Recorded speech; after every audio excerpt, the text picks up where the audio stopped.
ब्रह्मा का पिता है, कौन विष्णु की मां, शंकर का दादा कौन है, हमको दे बता। ये जानने के लिए कृपया सुनिए। जगत गुरु तत्वदर्शी संत रामपाल जी महाराज के अमृत वचन सर्व पवित्र धर्मों के पवित्र शास्त्रों के आधार पर।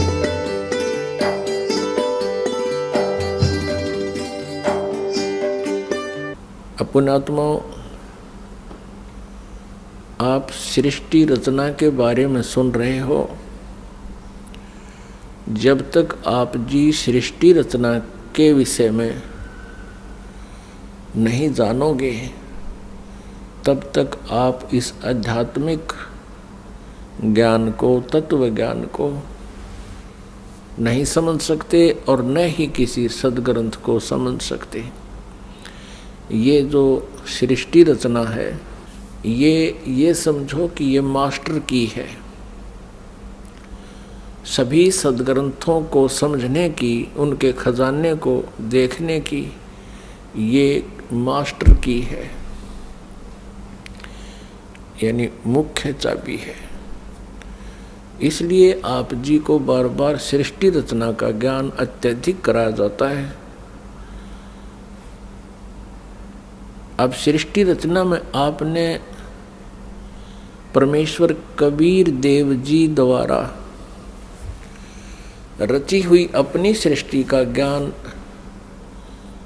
उन्हीं के द्वारा बताया हुआ इस दास के मुखारविंद से सुना। वो अभी तक आप जी को वर्बली सुनाया है, मौखिक सुनाया है। अब उस सृष्टि रचना के विषय में हमारे सदग्रंथ क्या बताते हैं। पुण्यात्माओं, जिस प्रकार विद्यार्थी विद्यालय में जाते हैं, उनका एक सिलेबस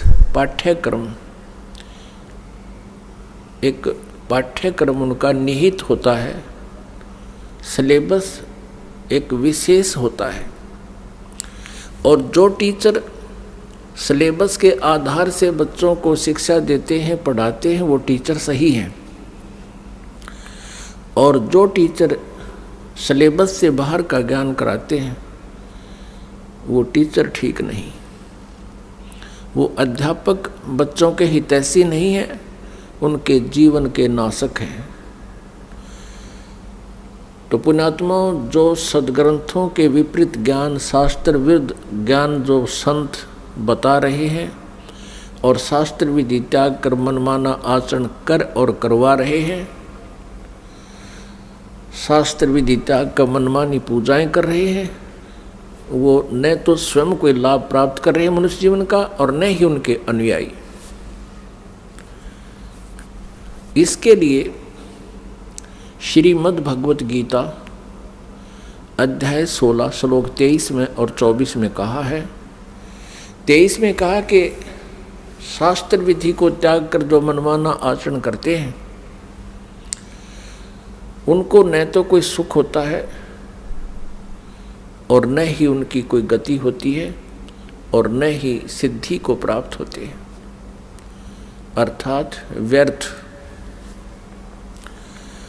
श्लोक 24 में कहा कि इससे तेरे लिए अर्जुन कर्तव्य और अकर्तव्य की व्यवस्था में शास्त्र ही प्रमाण है। कर्तव्य माने जो शास्त्र अनुकूल साधनाएं हैं, जो साधनाएं आपने करनी चाहिए, और अकर्तव्य जो ना करने योग्य हैं, वो सदग्रंथों से ही जाना जाता है। कोई अपनी लोकवेद दंत कथा सुनाता है, उसको हमने स्वीकार नहीं करना चाहिए। तो अभी तक जो ब्रह्मा जी, विष्णु जी, शिव जी को ये कहते आए हैं, ये पवित्र हिंदू धर्म के ये शास्त्र विरुद्ध ज्ञान देने वाले आचार्य, गुरु, ऋषि, महर्षि, ये कहते आए हैं कि ब्रह्मा जी, विष्णु जी, शिव जी ये अजर अमर हैं, इनके कोई माता पिता नहीं है और ये सभी ब्रह्मांडों के रचनहार यही है। तो वो टीचर ठीक नहीं, वो शास्त्र विधि त्याग के लोकवेद सुना रहे हैं। लोकवेद क्या होता है? सुना सुनाया ज्ञान जो कहीं प्रमाणित ना हो। अभी आपको दिखाते हैं श्रीमद् देवी भागवत। वो श्री ब्रह्मा, श्री विष्णु, श्री शिव जी के विषय में क्या जानकारी देते हैं। आप जी ने ये देखिएगा, श्रीमद् देवी भागवत सचित्र मोटा टाइप, केवल हिंदी, गीता प्रेस गोरखपुर से प्रकाशित है। इसके कौन हैं संपादक? हनुमान प्रसाद पोदार, चिमनलाल गोस्वामी। प्रकाशित एवं मुद्रक हैं गीता प्रेस गोरखपुर, गोविंद भवन कार्यालय, कोलकाता का संस्थान। तीसरे स्कंद में 123 पृष्ठ पे है, तीसरा स्कंद। भगवान विष्णु जी अपनी माता दुर्गा की स्तुति कर रहे हैं। क्या कह रहे हैं? तुम शुद्ध स्वरूपा हो, यह सारा संसार तुम ही से उद्भासित हो रहा है। मैं, ब्रह्मा और शंकर, विष्णु जी कह रहे, हम सभी तुम्हारी कृपा से विद्यमान हैं। हमारा आविर्भाव माने जन्म, तिरोभाव माने मृत्यु, हमारा आविर्भाव और तिरोभाव हुआ करता है। केवल तुम ही नित्य हो, जगत जननी हो, प्रकृति और सनातनी देवी हो। ये प्रकृति शब्द याद रखना। दुर्गा को प्रकृति भी कहते हैं। आपके गीता जी में काम आओगा 14वें अध्याय के 3, 4, 5 श्लोकों में, क्योंकि ये कोड वर्ड है गीता जी। प्रकृति दुर्गा जी को कहते हैं। इससे स्पष्ट हो गया कि ब्रह्मा विष्णु महेश का जन्म और मृत्यु होता है। भगवान शंकर बोले, देवी यदि महाभाग विष्णु तुम ही से प्रकट हुए हैं तो उनके बाद उत्पन्न होने वाले ब्रह्मा भी तुम्हारे बालक हुए। फिर मैं तमोगुणी लीला करने वाला शंकर क्या तुम्हारी संतान नहीं हुआ? अर्थात मुझे भी उत्पन्न करने वाली तुम ही हो। शिवे, संपूर्ण संसार की सृष्टि करने में तुम बड़ी चतुर हो। इस संसार की सृष्टि, स्थिति और संहार में तुम्हारे गुण सदा समर्थ हैं। उन्हीं तीनों गुणों से उत्पन्न हम, रजगुण ब्रह्मा जी, सतगुण विष्णु, तमगुण शंकर, उन्हीं तीनों गुणों से उत्पन्न हम ब्रह्मा विष्णु एवं शंकर नियमानुसार कार्य में तत्पर रहते हैं। पुण्यात्मा, इस पवित्र देवी पुराण ने इन चंद पंक्तियों में स्पष्ट कर दिया कि श्री ब्रह्मा विष्णु महेश ये नासवान है, इनकी जन्म और मृत्यु होती है। दुर्गा इनकी माता है और रजगुण ब्रह्मा जी, सतगुण विष्णु, तमगुण शिव जी है। और चौथा ये कंसेप्ट क्लियर हो गया कि ये केवल नियमित कार्य ही कर सकते हैं। जिसका जैसा नियमित है, जिसका किस्मत में जो कुछ भी लिखा है उसमें ये परिवर्तन नहीं कर सकते, उनको जैसा ही दे सकते हैं। जैसा कर्म है वैसा ही उनको फल देते हैं, ऐसा इनका नियम है। और ये हमारे सदग्रंथों में लिखा हुआ है। अब आप जी को डिटेल से दिखाते हैं। इसी श्रीमद् देवी भागवत को ही पुनः दिखाते हैं पूरी डिटेल से। ये देखिएगा, ये वही श्रीमद् देवी भागवत है, गीता प्रेस गोरखपुर से प्रकाशित है। ये है श्रीमद् देवी भागवत, तीसरा स्कंद यहाँ प्रारंभ होता है। पृष्ठ 113 है, पृष्ठ 113 है।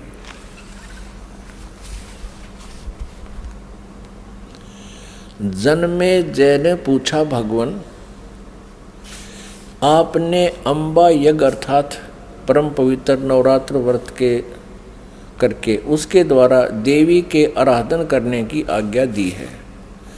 अतः वे कौन देवी हैं, कैसे और कब प्रकट हुई, उनके पधारने का क्या उद्देश्य था है, तथा वे किन गुणों से विभूषित हैं।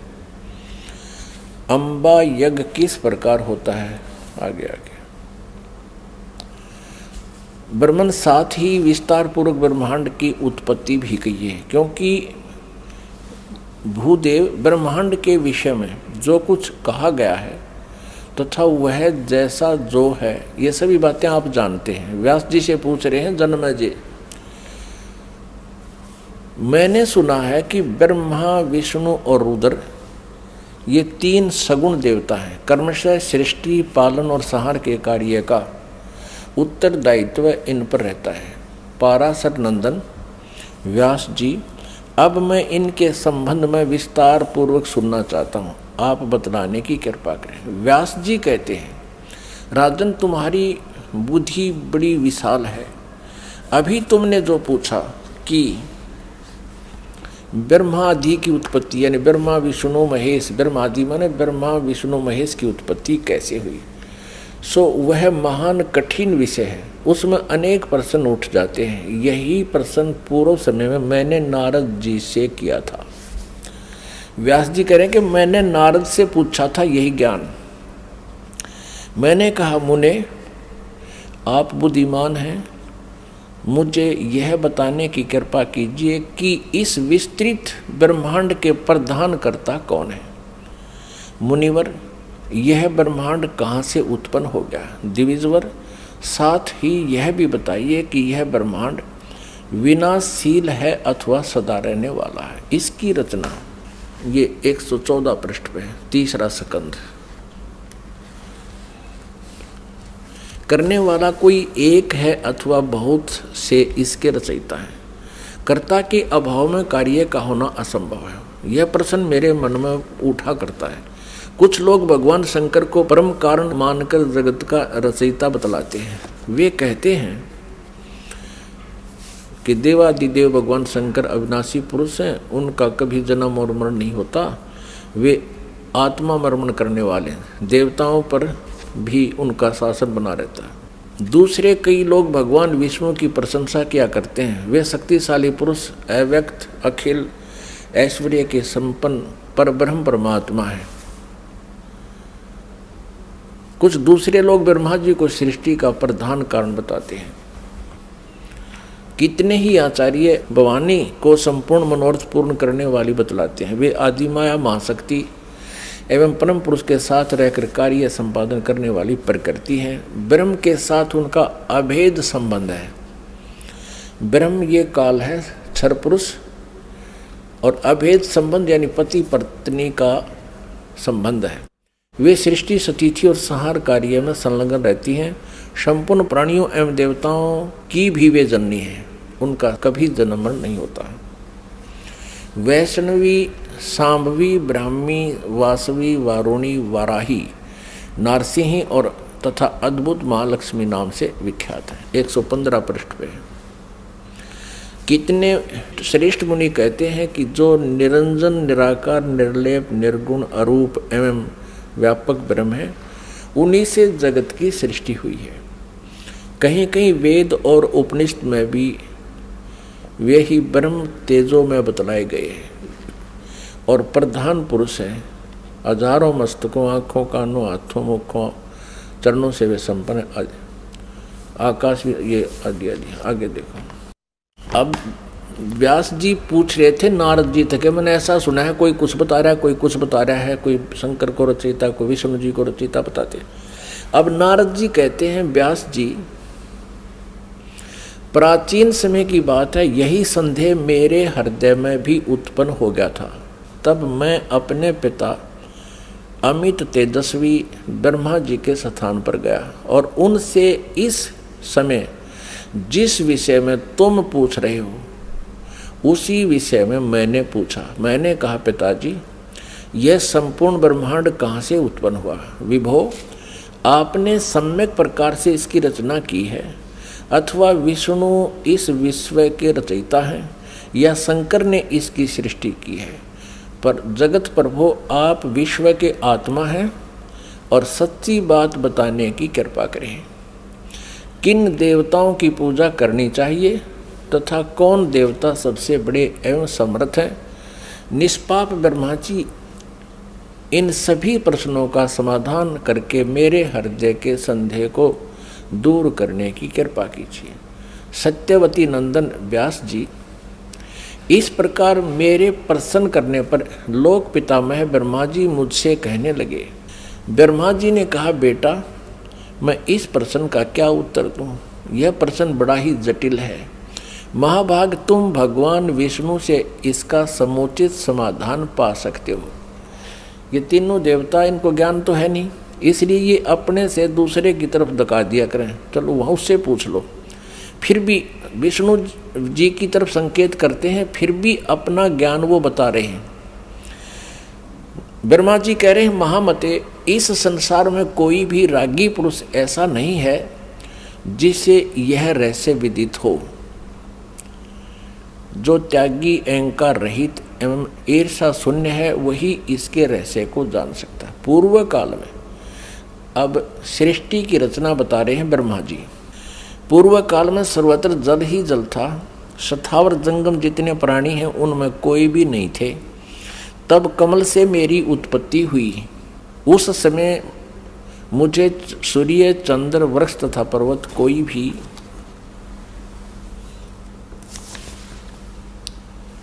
116 पृष्ठ में, तीसरा स्कंद देवी भागवत का, दिखाई नहीं पड़े। मैं कमल की कणिका पर बैठकर विचार करने लगा, इस अगाध जल में मैं कैसे उत्पन्न हो गया, कौन मेरा रक्षक है तथा इस प्रलय काल में सृष्टि एवं संहार करने वाले कौन विशिष्ट पुरुष हैं।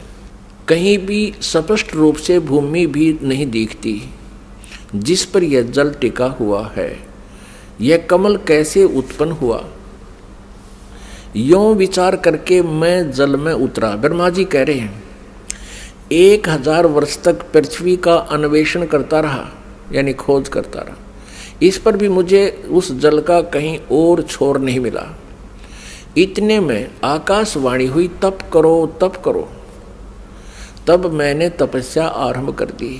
कमल पर बैठे ही 1000 वर्ष तक मैं तप करता रहा। फिर उसी समय सृष्टि करो, ऐसी आकाशवाणी सुनाई पड़ी। उसे सुनकर मैं बड़े आश्चर्य में पड़ गया। सोचा कि किसकी सृष्टि करूं अथवा मेरा क्या कर्तव्य है। उसी समय मधु और कैटब नाम के 2 भयंकर दानव राक्षस सामने आ गए। वे उस महावर्ण में मुझसे युद्ध करने की इच्छा प्रकट करने लगे। मैं उनसे भयभीत हो उठा। तब कमल का डंठल पकड़कर जल में उतरा। वहाँ मुझे एक परम अद्भुत पुरुष के दर्शन मिले।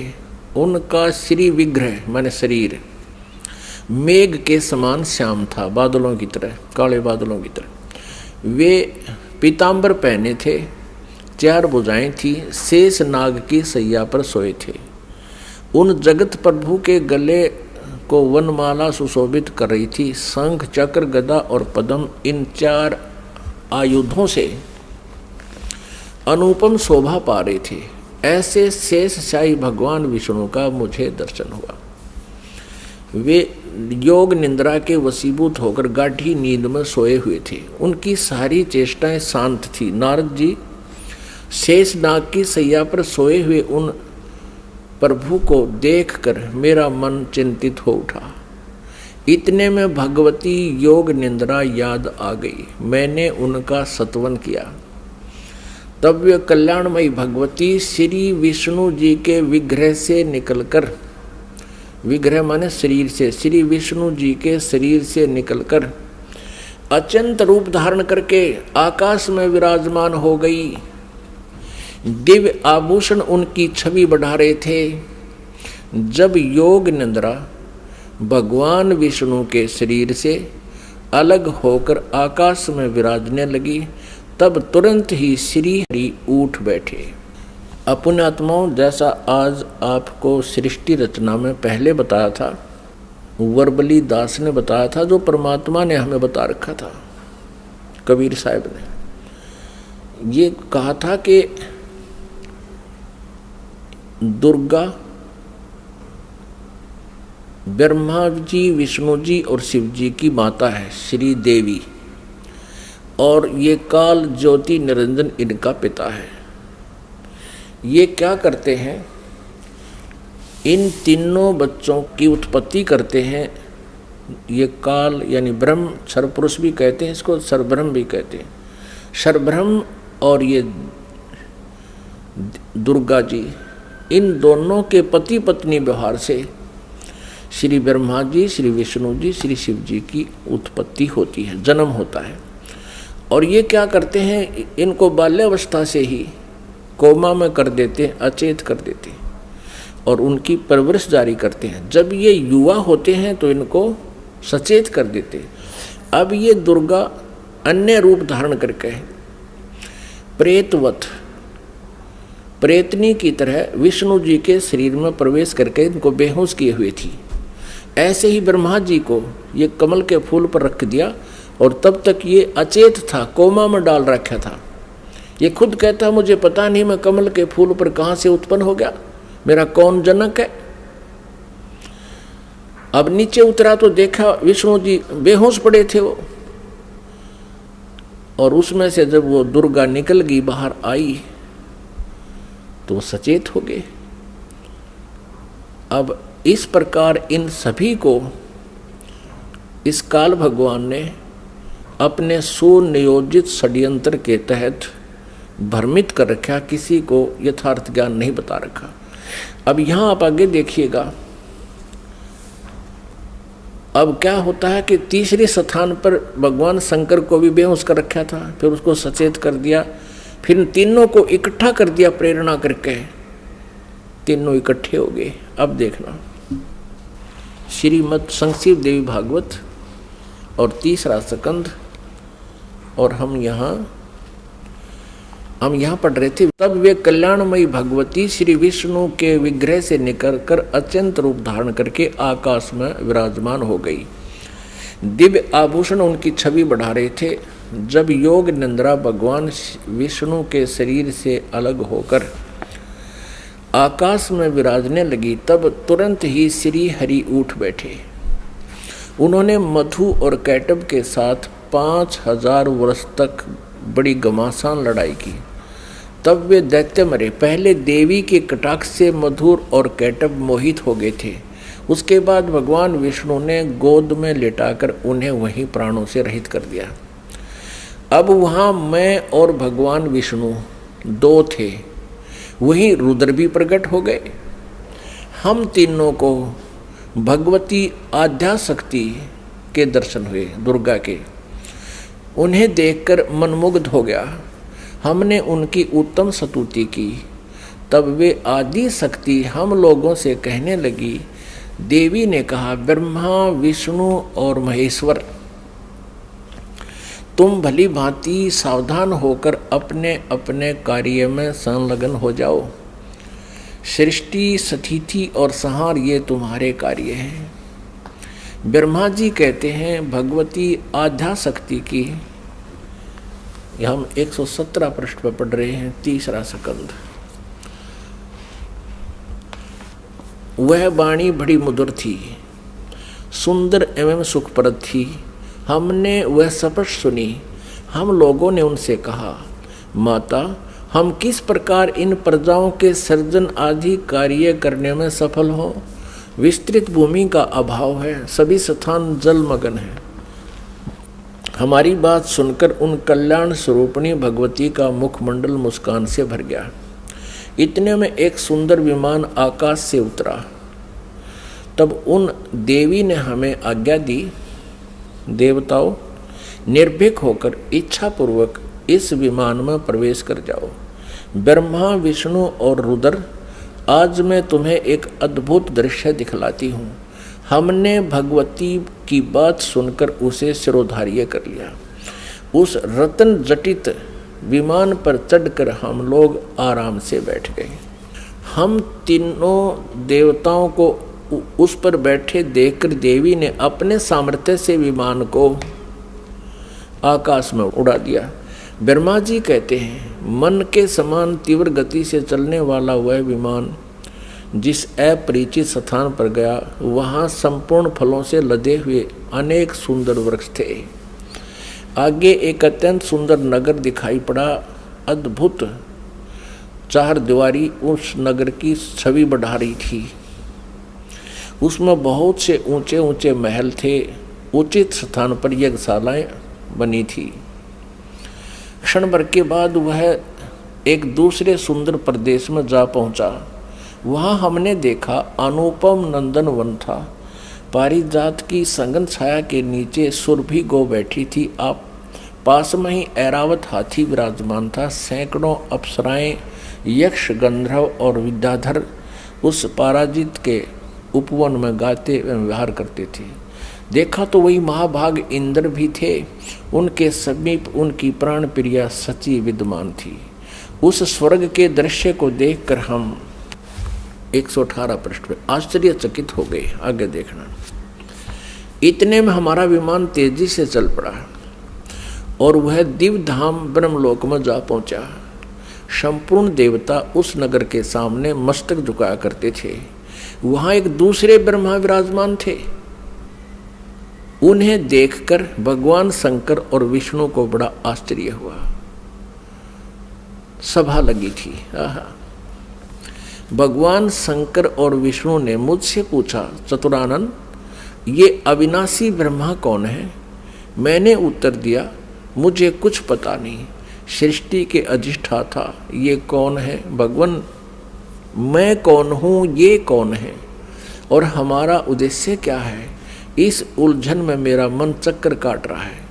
इतने में मन के समान तीव्रगामी वह विमान तुरंत वहां से चल पड़ा और कैलाश के सुर में शिखर पर जा पहुंचा। आगे देखा। वहां विमान के पहुंचते ही एक भव्य भवन से त्रिनेत्रधारी भगवान शंकर निकले। वे नंदी वृषभ पर बैठे थे। उनके 5 मुख थे, 10 भुजाएं थी। मस्तक पर चंद्रमा सुशोभित हो रहा था। क्षण भर के बाद वह विमान उस शिखर से भी पवन के समान तेज चाल से उड़ा और बैकुंठ लोक में पहुंच गया।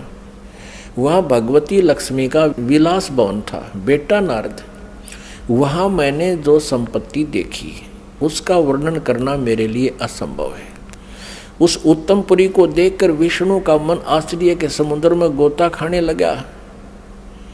एक विष्णु तो विमान में बैठा है, एक ब्रह्मा बैठा है, एक शंकर बैठा है और एक के ओर देखे तो वहाँ कमल लोचन श्री हरि विराजमान थे। अलसी के फूल के समान उनके श्री विग्रह की कांति थी। पीतांबर पहने थे, 4 भुजाएं थी। वे पक्षी राज गरुड़ पर विराजमान थे। दिव्य आभूषणों से उनकी अनुपम शोभा हो रही थी। प्राण प्रिया लक्ष्मी जी चंवर डुला रही थी। उन सनातन श्री हरि की झांकी पाकर हम सभी भौचक्के से रह गए। एक दूसरे को देखते हुए हम विमान में एक उत्तम आसन पर बैठे रहे। इतने में ही पवन से बातें करता हुआ वह विमान तुरंत उड़ गया। आगे अमृत के समान मीठे जल वाला समुद्र था। उसका जल बड़ा ही मधुर था। पुण्यात्माओं, परमेश्वर कबीर देव जी ने अपने द्वारा रची हुई सृष्टि की रचना का जो ज्ञान दिया है उसमें बहुत ही विस्तार से बताया है। अब ये श्री ब्रह्मा जी, विष्णु जी, शिव जी विमान में बैठे हैं। दुर्गा ने इनको आकाश में उड़ा दिया विमान को। ये जहाँ पहुँचे वहाँ ब्रह्मा जी विराजमान थे और एक ब्रह्मा जी बैठा विमान में और एक सामने बैठा वहाँ उस ब्रह्मा के लोक में। और फिर वहाँ देखा तो ब्रह्मा जी के विष्णु और शिव जी पूछते हैं कि ये दूसरा ब्रह्मा कौन है? ब्रह्मा जी, विमान वाले ब्रह्मा जी कहते मुझे नहीं मालूम ये कौन है, हम कौन है, कहाँ से उत्पन्न हो गए, हमारा क्या उद्देश्य? तो ये कौन था? इस काल ने, जैसे आपको सृष्टि रचना के प्रारंभ में बताया था, इसने एक ब्रह्मांड के टॉप मोस्ट प्लेस पे, शिखर शून्य में यानी चोटी पे 3 स्थान बना रखे हैं। आपको एक चित्र दिखाते हैं ब्रह्मांड का, इससे आसानी से समझ में आओगी। देखिएगा, एक ब्रह्मांड का लघु चित्र, ये देखिएगा। ये एक अंडे जैसी शेप है, इसकी अंडे जैसा आकार है। इसको एलिपिकल इसका जो है ना शेप है, आकार है। अब ये देखिएगा, नीचे से शुरू करते हैं। सबसे नीचे ये पाताल लोक, तलातल, रसातल, सूतल, अतल, महातल, तलातल और वितल। ये है पृथ्वी लोक। ये शिव का लोक, शिवपुरी जिसे कहते हैं, ब्रह्मा जी का लोक, ब्रह्मापुरी, विष्णु जी का लोक, विष्णुपुरी। अब ये जो क्षेत्र है, और ये है कोमन स्वर्ग और नरक, और ये है धर्मराय का लोक, यानी यहाँ का न्यायाधीश बना रखा है इस काल ने, ये जहाँ सबका अकाउंट होता है। और ये जो स्थान है ये ब्रह्मलोक है सारा। ये स्थान जो है इसको ब्रह्मलोक कहते हैं। एक ये स्वर्ग है, इसमें भी एक इंद्र हो रहता है, ये इंद्र अलग है और इसलिए इसको महाइंद्र कहा है। ये इसमें क्या कर रखा है, ये एक महास्वर्ग है। इसी में इसने एक अलग से और एक डुप्लीकेट काम कर रखा है, नकली सतलोक, नकली अलखलोक, नकली अगमलोक और नकली अनामी लोक की रचना कर रखी है। इधर ये 88,000 खेड़े हैं, इधर ये सप्तपुरी है। और इस सारे इस ब्रह्मलोक के ऊपर, ये ब्रह्मलोक है, इस ब्रह्मलोक के ऊपर इसने यहाँ 3 गुप्त स्थान बना रखे हैं। आपको बताया था कि एक ये रजोगुण प्रधान क्षेत्र है, इसमें ये काल सरपुरुष स्वयं ब्रह्मा रूप धारण करके रहता है और साथ में अपनी पत्नी दुर्गा को सावित्री रूप में रखता है। ये वहाँ यहाँ से अंतर्ध्यान हुआ, इनके विमान से पहले ये यहाँ पहुँच गया। एक ये तमोगुण प्रधान क्षेत्र है, इसमें ये स्वयं महाविष्णु महाशिव रूप में रहता है और दुर्गा को अपने यानी उमा रूप में रखता है।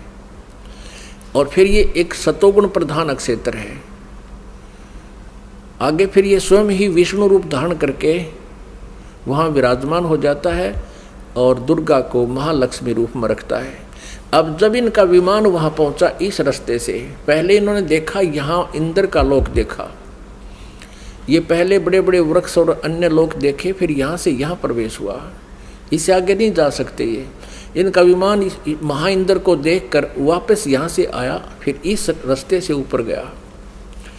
आगे जाके इन्होंने क्या देखा, सबसे पहले ब्रह्मा का ये काल बैठा था सरपुरुष ब्रह्मा रूप में, और फिर वहाँ से ये इनका विमान यहाँ आ गया। इस वहाँ इन्होंने एक शंकर जी और देखा, ये काल था, स्वयं सरपुरुष ने अपना अलग से वहाँ 3 रूप धारण किए।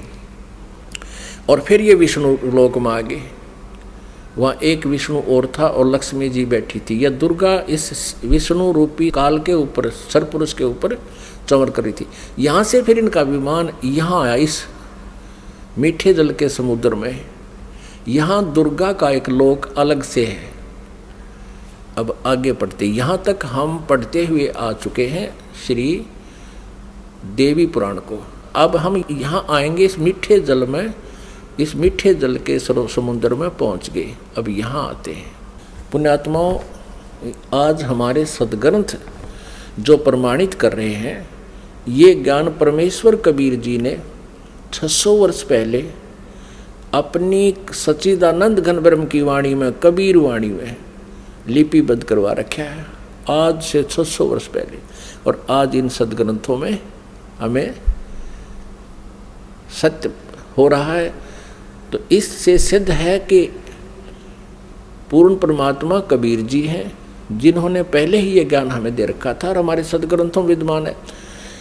अब हम कहाँ तक पढ़ते हुए आगे कि इन तीनों ये विमान में बैठे हैं, ब्रह्मा विष्णु शिव जी, और दुर्गा ने अपनी शक्ति से विमान को आकाश में उड़ा दिया। पहले वो पहुँचे ब्रह्मा जी के लोक में, वहाँ इस काल के उस स्थान पर पहुँचे जो रजोगुण प्रधान है। वहाँ ये स्वयं ही सरपुरुष यानी काल ब्रह्म स्वयं ही ब्रह्मा रूप धारण करके विराजमान था। आगे फिर गए तो इस ये शंकर रूप में विराजमान था। आगे गए तो ये विष्णु रूप में विराजमान था। फिर वहाँ से इनका विमान कहाँ गया, ये सारा इसलिए किया गया था कि कहीं ये अपने आप को भगवान ना मान बैठे, इनका भ्रम निवारण कर दें। अब देखना, ये देवी भागवत चल रहा है, श्रीमद् देवी भागवत, गीता प्रेस गोरखपुर से प्रकाशित है। ये वही पुस्तक है जो आपको पहले दिखाई थी। हमने यहाँ तक पढ़ लिया, हमने ये पढ़ा 118 पे। इतने में हमारा विमान तेजी से चल पड़ा और एक दिव्य धाम ब्रह्मलोक में जा पहुंचा। वहां पर एक दूसरे ब्रह्मा विराजमान थे। एक तो विमान में बैठा है, एक वहां विराजमान था दूसरा, वो ब्रह्म था, क्षर पुरुष था, वो धोखा देता है इनको, वो स्वयं ब्रह्मा रूप में वहां विराजमान था। उन्हें देखकर भगवान शंकर और विष्णु को बड़ा आश्चर्य हुआ, सभा लगी थी। भगवान शंकर और विष्णु ने मुझसे पूछा, चतुरानन ये अविनाशी ब्रह्मा कौन है? मैंने उत्तर दिया, मुझे कुछ पता नहीं। सृष्टि के अधिष्ठाता ये कौन है? भगवान मैं कौन हूँ? ये कौन है? और हमारा क्या उद्देश्य है? इस उलझन में मेरा मन चक्कर काट रहा है। इतने में मन के समान तीव्रगामी वह विमान तुरंत वहाँ से चल पड़ा और कैलाश के सुर में शिखर पर जा पहुँचा। वहाँ विमान के पहुँचते ही एक भव भवन से त्रिनेत्रधारी भगवान शंकर निकले। वे नंदी वृषभ पर बैठे थे। ये काल निकला वहाँ से, सरपुरुष। और फिर वहाँ से क्षण भर के बाद वह विमान उस शिखर से भी पवन के समान तेज चाल से उड़ा और बैकुंठ लोक में पहुँच गया। वहाँ पर कौन थे? वहाँ कमल लोचन श्री हरि विराजमान थे, विष्णु जी एक और यो काल बैठा था, सरब्रह्म सरपुरुष, और उसकी 4 भुजाएं थी। पक्षीराज गरुड़ पर विराजमान थे और प्राण प्रिय लक्ष्मी जी चौंच बुला रही थी। अब हम यहाँ आते हैं, नीचे देखते हैं। इतने में पवन से बातें करता हुआ वह विमान तुरंत उड़ गया। आगे अमृत के समान मीठे जल वाला समुद्र था, जिसका जल बड़ा ही मधुर था। हम 119 पृष्ठ पर पढ़ेंगे, अब 118 हमने पढ़ लिया। उस समुद्र में वहाँ एक मनोहर द्वीप था। उस द्वीप में एक मंगल में मनोहर पलंग बिछा था। उस पलंग में सुंदर रत्न जड़े थे। उस उत्तम पलंग पर एक दिव्य रमणी बैठी थी, या दुर्गा जाकर वहाँ विराजमान होगी आगे। वे ऐसी प्रभावपूर्ण देवी थी मानो करोड़ों बिजलियां एक साथ चमक रही हों। अत्यंत सुंदर मुख था, लाल लाल दांत थे, करोड़ों लक्ष्मियों से भी अधिक वह सुंदर थी। वे ऐसी प्रभावपूर्ण देवी थी मानो करोड़ों बिजलियां एक साथ चमक रही हो। अत्यंत सुंदर मुख था, लाल लाल दांत थे। ये पढ़ लिया। अब यहाँ है, उन्हें देखकर हम सभी महान आश्चर्य में पड़ गए। कुछ समय तक हम वहीं ठहरे रहे, आपस में कहने लगे, ये सुंदरी कौन है और इसका क्या नाम है? हम इसके विषय में बिल्कुल अनभिज्ञ हैं। इसके हजारों नेत्र, हजारों हाथ, हजारों मुख हैं। दूर से देखने पर ही वे कितनी सुंदर प्रतीत हो रही हैं।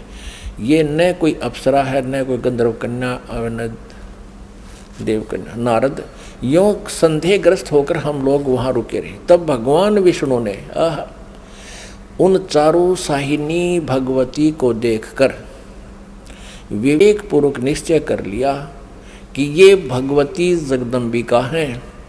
तब उन्होंने कहा कि ये भगवती हम सब की आदि कारण है। महाविद्या और माँ माया इनके नाम हैं। ये पूर्ण प्रकृति है। अपने आत्माओं, विष्णु जी कह रहे हैं, क्योंकि विष्णु जी की बुद्धि खोल दी काल ने। अब हम 120 पृष्ठ पर पढ़ेंगे। संक्षिप्त देवी भागवत, गीता प्रेस गोरखपुर से प्रकाशित है। ये वे ही दिवांगना है। विष्णु जी बता रहे हैं अपना पिछले, इसकी थोड़ी सी बैकग्राउंड दिखा दी विष्णु को इस काल भगवान ने और दुर्गा ने। ये वे ही दिवांगना है जिनके प्रलय वर्ण में मुझे दर्शन हुए थे। उस समय मैं बालक रूप में था। मुझे पालने पर ये झुला रही थी। विष्णु जी के जन्म का प्रत्यक्ष प्रमाण, छोटा सा बालक था विष्णु जी। वट वृक्ष के पत्थर पर एक सुदृढ़ सैया बिछी थी, उस पर लेटकर मैं पैर के अंगूठे को अपने कमल जैसे मुख में लेकर चूस रहा था। कहते हैं प्रलय वर्ण में मुझे दर्शन हुए थे इस देवी के। उस समय में बालक रूप में था, छोटा सा बच्चा था, ये मुझे झुला रही थी, मैं अंगूठे चूस रहा था पैरों के। इन्हें देखकर मुझे पहले की बात याद आ गई, ये हम सब की जननी है। अब 121 पृष्ठ पे अब विष्णु जी ही बता रहे हैं। भगवान विष्णु बोले, प्रकृति देवी को नमस्कार है, भगवती विधात्री को निरंतर नमस्कार है। ये स्तुति करते हुए भगवान आ रहे हैं विष्णु जी। यहाँ देखिएगा 123 पृष्ठ पे जो प्रारंभ में पढ़ा था, अब वहीं फिर आगे हम। भगवान विष्णु स्तुति कर रहे हैं अपनी दुर्गा माता की, तुम शुद्ध स्वरूपा हो, यह सारा संसार तुम इसे उद्भासित हो रहा है। मैं ब्रह्मा और शंकर हम सभी तुम्हारी कृपा से विद्यमान हैं। हमारा आविर्भाव यानी जन्म और तिरोभाव माने मृत्यु हुआ करता है। केवल तुम ही नित्य हो, जगत जननी हो, प्रकृति और सनातनी देवी हो। भगवान शंकर बोले, देवी यदि महाभाग विष्णु तुम्ही से प्रकट हुए हैं तो उनके बाद उत्पन्न होने वाले ब्रह्मा भी तुम्हारे बालक हुए हैं। फिर मैं तमोगुणी लीला करने वाला शंकर क्या तुम्हारी संतान नहीं हुआ? अर्थात मुझे भी उत्पन्न करने वाली तुम ही हो। शिवे, संपूर्ण संसार की सृष्टि करने में तुम बड़ी चतुर हो। इस संसार की सृष्टि, स्थिति और संहार में तुम्हारे गुण सदा समर्थ हैं। उन्हीं तीनों गुणों से उत्पन्न हम ब्रह्मा, विष्णु एवं शंकर नियमानुसार कार्य में तत्पर रहते हैं। अब पुण्यात्माओं, आप जी ने अपने सदग्रंथों को स्वयं पढ़ लिया और ये अभी तक पवित्र हिंदू धर्म के गुरुजन, ये आचार्य मंडलेश्वर, महामंडलेश्वर, गीता मनीषी, गीता के मर्मज ज्ञाता, वेदों के ज्ञाता, पुराणों के ज्ञाता कहलाते थे। इन्होंने कह का भी पता नहीं था। ये अज्ञानी हैं जो आज तक हमारे भगवानों यानी जिनको हम समर्थ मान रहे थे, अजरो अमर सुना करते थे, इनसे ये नहीं बता सके कि इनकी स्थिति क्या है, जबकि इनकी जीवनी बता रही है महापुरुषों की कि इनकी ये स्थिति है। अपने आत्माओं, जैसा कि आपको सृष्टि रचना के प्रारंभ में जब कथा शुरू करी थी बताया था कि काल भगवान ने, इस क्षर पुरुष ने, जो ब्रह्मा विष्णु महेश के पिताजी हैं, दुर्गा जी के पति हैं, जो श्री देवी के पति हैं और ब्रह्मा विष्णु महेश के पिता हैं, इसने ये कहा था दुर्गा से कि मेरा भेद किसी को मत बताना। इसको बहुत सख्ती से कहा था। तो देवी ने उसी उद्देश्य से ब्रह्मा विष्णु महेश को इस क्षर पुरुष का ज्ञान नहीं दिया। अब दुर्गा से इसने कहा था कि मेरा भेद किसी को नहीं देना। इसी प्रकार दुर्गा ने इनको कोई उस भेद नहीं दिया ब्रह्म का, फिर भी सच्चाई छुप नहीं सकी।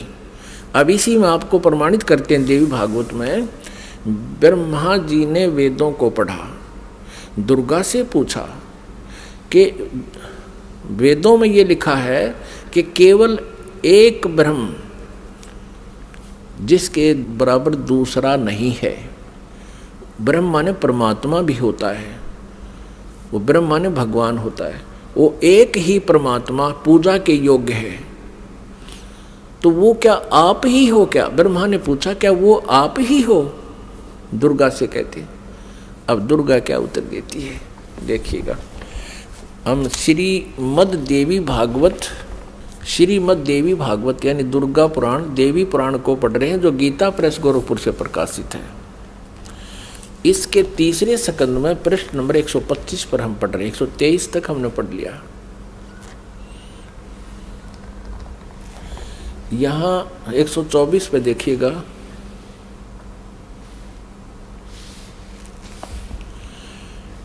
ब्रह्मा जी कहते हैं अद्भुत तेजस्वी भगवान शंकर के यूं स्तुति करने पर भगवती जगदम्बिका ने अपने बात बताई। अब यहाँ ब्रह्मा जी पूछ रहे हैं, ब्रह्मा जी का प्रकरण चल रहा है, ये 125 पृष्ठ पे हम पढ़ रहे हैं, तीसरे स्कंद में। इस मूर्त और अमूर्त जगत का आधार तुमसे पूर्व कोई भी दूसरा पुरुष नहीं था, कोई तीसरा भी नहीं है। एकम एवं द्वितीयम ब्रह्म, इस वेद के वचन को व्यर्थ कहना तो बनता नहीं। अब दुर्गा इनको कहा करती मैं ही सब कुछ हूँ, मैं ही तुम्हारा पिता हूँ, मैं तुम्हारी माता हूँ। तो अब ब्रह्मा जी ने वेदों को पढ़ा तो इसने कहा कि वेद के वचन को हम झूठा भी नहीं कह सकते, और इधर अनुभव दूसरी बात कहता है। इस प्रकार वेद वाक्यों और अनुभव में अत्यंत विरोध उत्पन्न हो रहा है। वेद कहते हैं एकम एव अद्वितीयम ब्रह्म है, तो क्या वह है आत्म स्वरूपा तुम ही हो अथवा वह कोई और पुरुष है? मेरे इस संदेह को दूर करने की कृपा करो। किसी महान पुण्य के प्रभाव से ही मुझे तुम्हारे चरणों की सेवा सुलभ हुई है। तुम स्त्री हो अथवा पुरुष, यह रहस्य भी मुझे विषाद रूप से कृपा करके बतलाओ। अध्याय 4-5 यहाँ पूरा होगा, तीसरे स्कंद का अब छठा अध्याय शुरू होता है। ब्रह्मा जी कहते हैं इस प्रकार मैंने जब भगवती जगदम्बिका से विनय पूर्वक पूछा, तब वे मधुर वाणी में मुझसे कहने लगी। देवी ने कहा मैं और ब्रह्म एक ही हैं। अब हो गए ना दो, सच्चाई छुप नहीं सकती, एक ही हैं। मुझ में और इन ब्रह्म में कभी किंचित मात्र भी भेद नहीं है। जो वे हैं वही मैं हूँ, और जो मैं हूँ वही वे हैं। बुद्धि के भ्रम से भेद प्रतीत हो रहा है। हम लोगों के सूक्ष्म भेद को जो जानता है, इसे सीधा दो तो है ही, ये वो जानता है वही। अब 125 पृष्ठ हमने पढ़ा, अब 126 पढ़ेंगे। वही बुद्धिमान पुरुष है, वो तत्वदर्शी संत है जो हमारी भिन्न भिन्नता को समझता है। उसके संसार मार्ग से मुक्त होने में कुछ भी संदेह नहीं है। ब्रह्म एक ही है। आगे देखो, मैं शक्ति रूप धारण करके पराक्रम करती हूँ। गौरी, ब्राह्मी, रौद्री, वाराही, वैष्णवी, शिवा, वारुणी, कुबेरी, नारसिंही और वासवी सभी मेरे रूप हैं। विभिन्न कार्यों के उपस्थित होने पर उन देवियों के भीतर अपनी शक्ति स्थापित करके मैं सारी व्यवस्था करती हूँ। हाँ, उस देवी को निमित्त बना लेना मेरा स्वभाव है। अब आगे देखना, अपने आत्माओं, आप पढ़ रहे हो अपने सदग्रंथों को स्वयं। आप जी ने तीसरे स्कंद में और प्रश्न नंबर 125 पे पढ़ा। ब्रह्मा जी कहते हैं कि मैंने जब दुर्गा जी से ये पूछा, माता से, जगदम्बिका से, कि वेदों में लिखा है कि एकम एव अद्वितीयम ब्रह्म, अद्वितीयम जिसके बराबर दूसरा कोई नहीं हो, वो ब्रह्म ही सब कुछ है। उधर से उपनिषद और आप जो कह रहे हो कि मैं ही सब कुछ हूँ, मैं ही सृष्टि रचना करने वाली हूँ, मेरे अतिरिक्त कोई नहीं है, तो इन वेद के वाक्य को झूठा भी नहीं कहा जा सकता। अनुभव हमारा बताता है कि परमात्मा निराकार है और वेद बताते हैं कि वो साकार है, तो हमारे अनुभव में और यथार्थता में बहुत विरोध है। तो क्या वो ब्रह्म आप ही हो या कोई और है? ब्रह्मा जी ने पूछा। अब दुर्गा पहले तो बहकाती है उनको कि उस ब्रह्म में और मेरे में कोई अंतर नहीं है, मैं ही वही हूँ, वो मैं ही हूँ। हम दोनों का सूक्ष्म भेद जो जानता है वो परम पुरुष है, विद्वान पुरुष है, तत्वदर्शी है। आगे फिर देखना 129 पृष्ठ पे है, बिल्कुल स्पष्ट हो जाता है। देखिएगा, हम तीसरा स्कंद पढ़ रहे हैं, संक्षिप्त देवी भागवत का, पृष्ठ नंबर 129 पर है। यहाँ देखिएगा, यों सृष्टि कर्म मैंने संक्षेप में तुम्हें बतला दिया।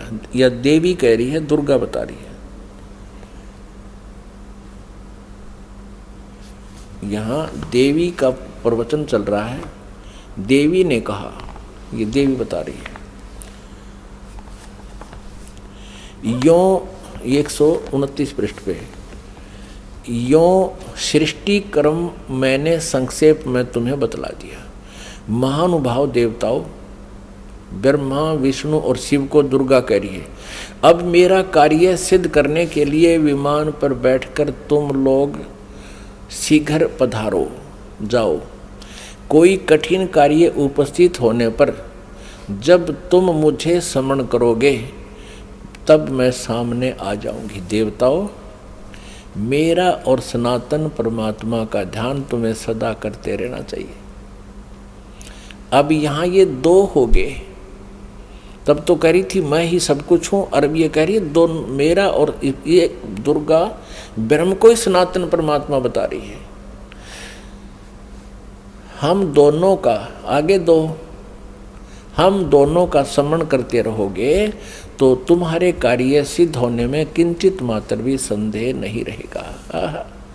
ब्रह्मा जी कहते हैं, इस प्रकार कहकर भगवती जगदम्बिका ने हमें विदा कर दिया। उन्होंने शुद्ध चरित्र वाली शक्तियों में से भगवान विष्णु के लिए लक्ष्मी को, शंकर के लिए महाकाली को और मेरे लिए महासरस्वती को पत्नी बनने की आज्ञा दे दी।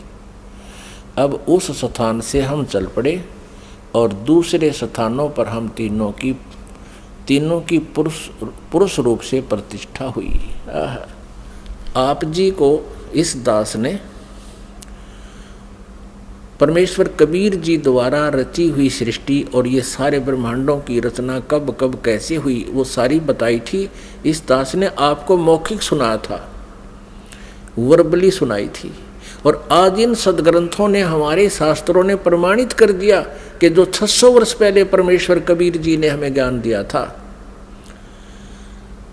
वो आज हमारे सदग्रंथों में विद्यमान है। और ये नकली गुरु आचार्य झूठे, वेद ज्ञानहीन, शास्त्रों के ज्ञान से हीन हैं, और ये कहते हैं ब्रह्मा विष्णु महेश अजर व अमर हैं, इनके कोई माता पिता नहीं, ये सर्वेश्वर हैं, महेश्वर हैं।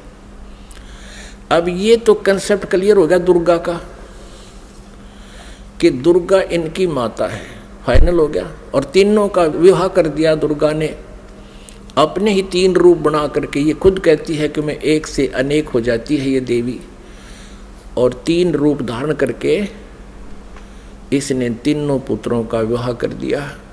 अब समस्या रहेगी कि इनका पिता कौन है। इस कंसेप्ट को क्लियर करेगा, इस रहस्य को, इस शंका का समाधान जो है शिव पुराण करेगी।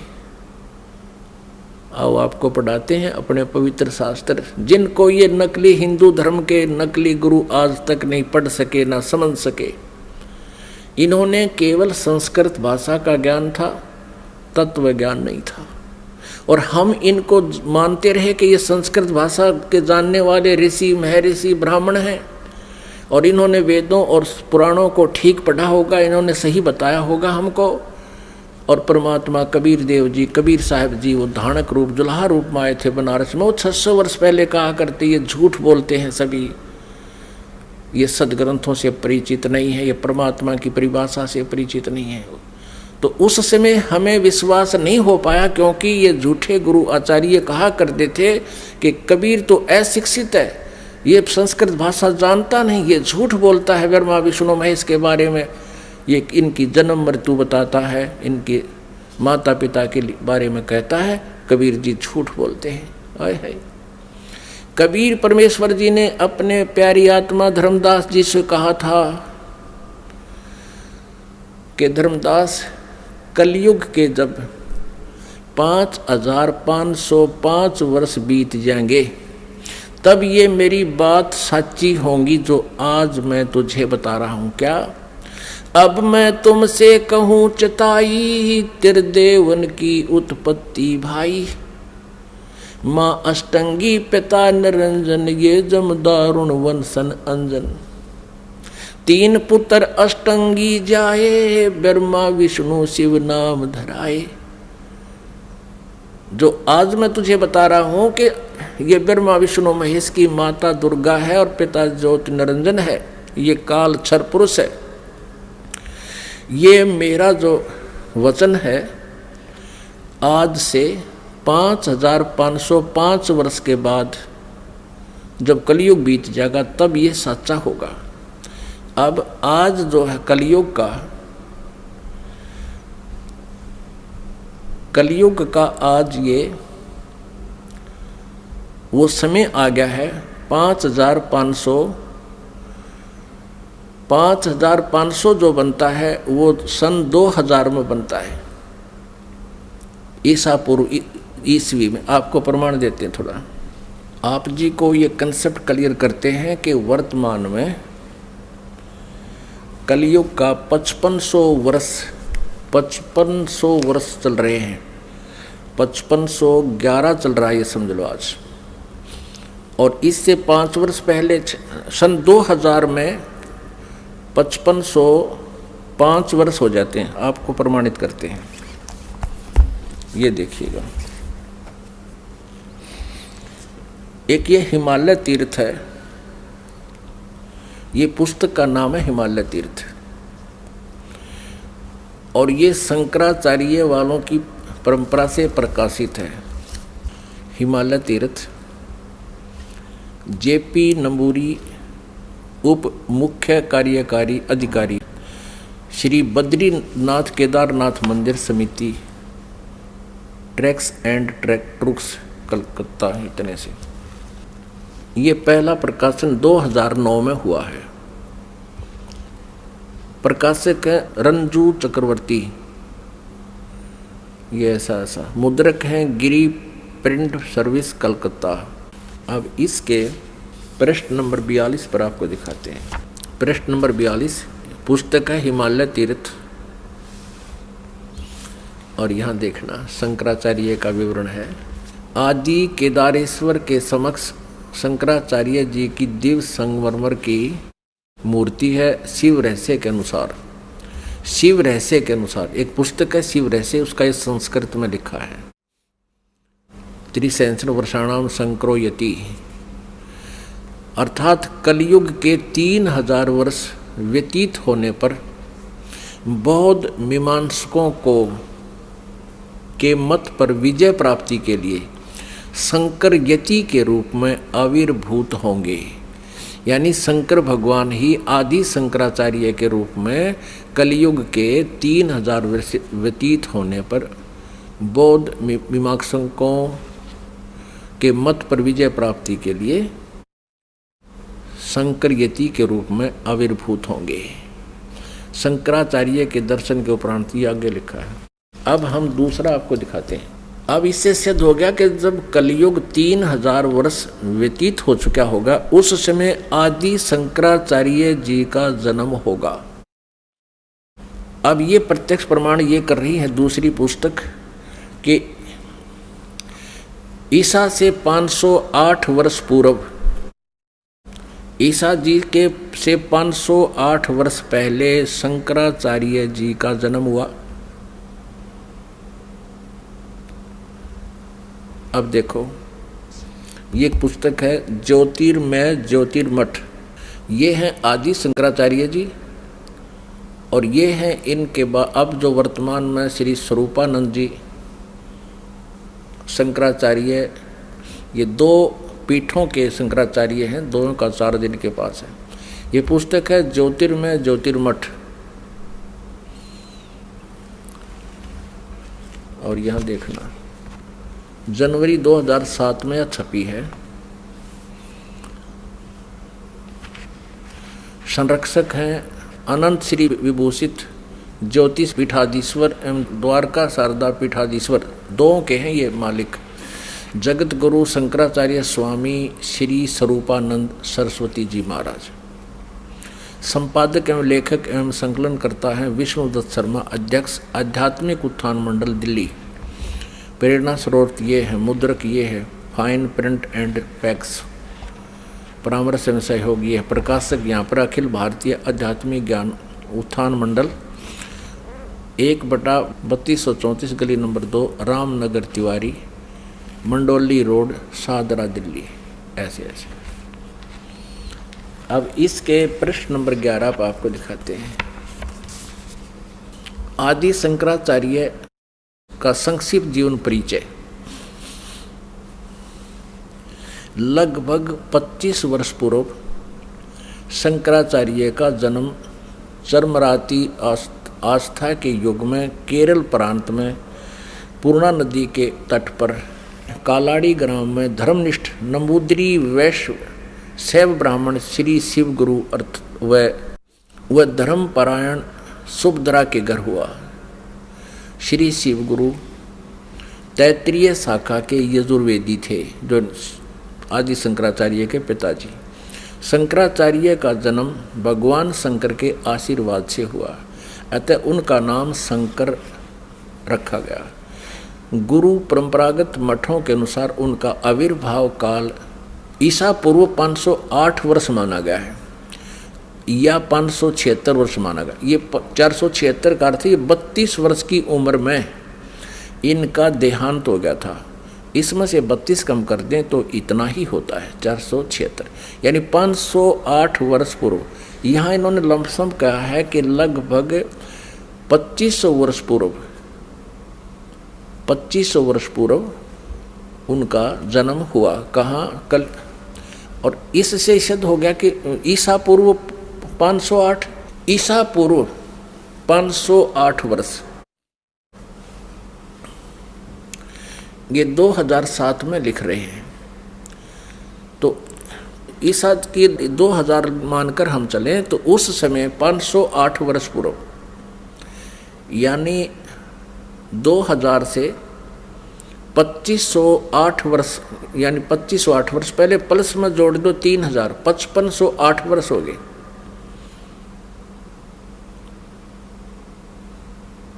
और 1994 से इस दास ने ये नामदान की आज्ञा हुई।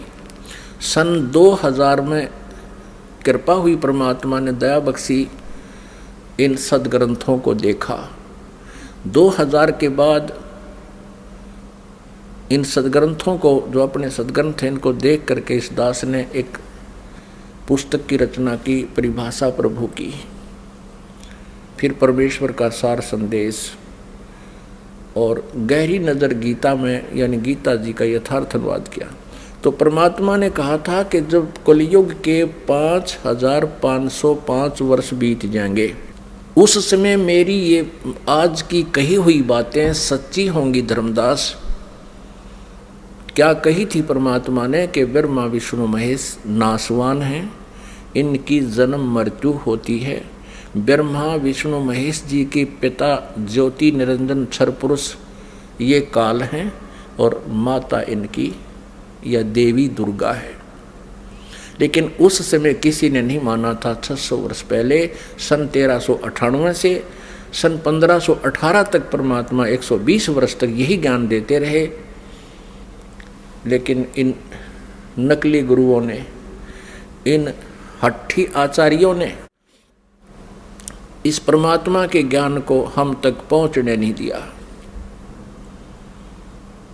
परमात्मा कबीर जी कहा करते, ये दुनिया अजब दीवानी, मेरी कही एक ना मानी। देख किसे दीवाने हो रहे हैं नकली गुरुओं के ऊपर, इनकी दंत कथाओं को सच्ची मान रहे हैं, और हम जो सत्य बता रहे हैं उस पर विश्वास नहीं कर पा रहे।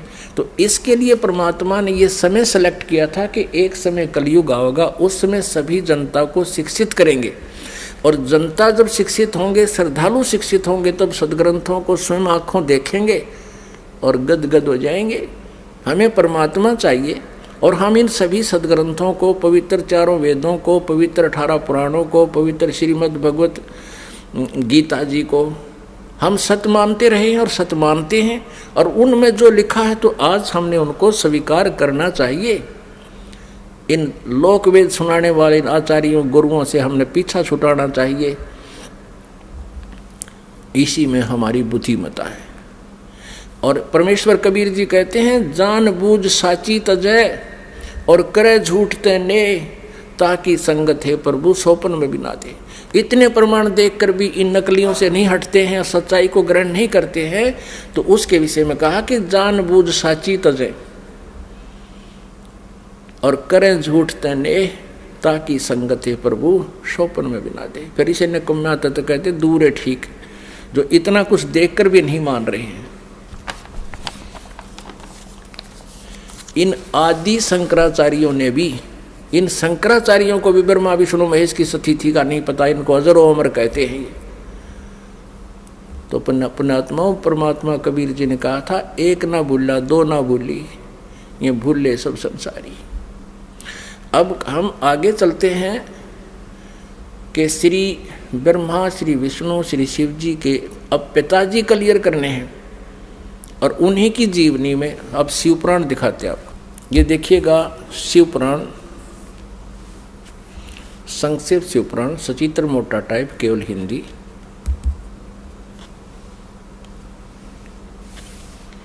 गीता प्रेस गोरखपुर से प्रकाशित है। संक्षिप्त शिव पुराण, सचित्र मोटा टाइप, केवल हिंदी। संपादक हनुमान प्रसाद पोदार।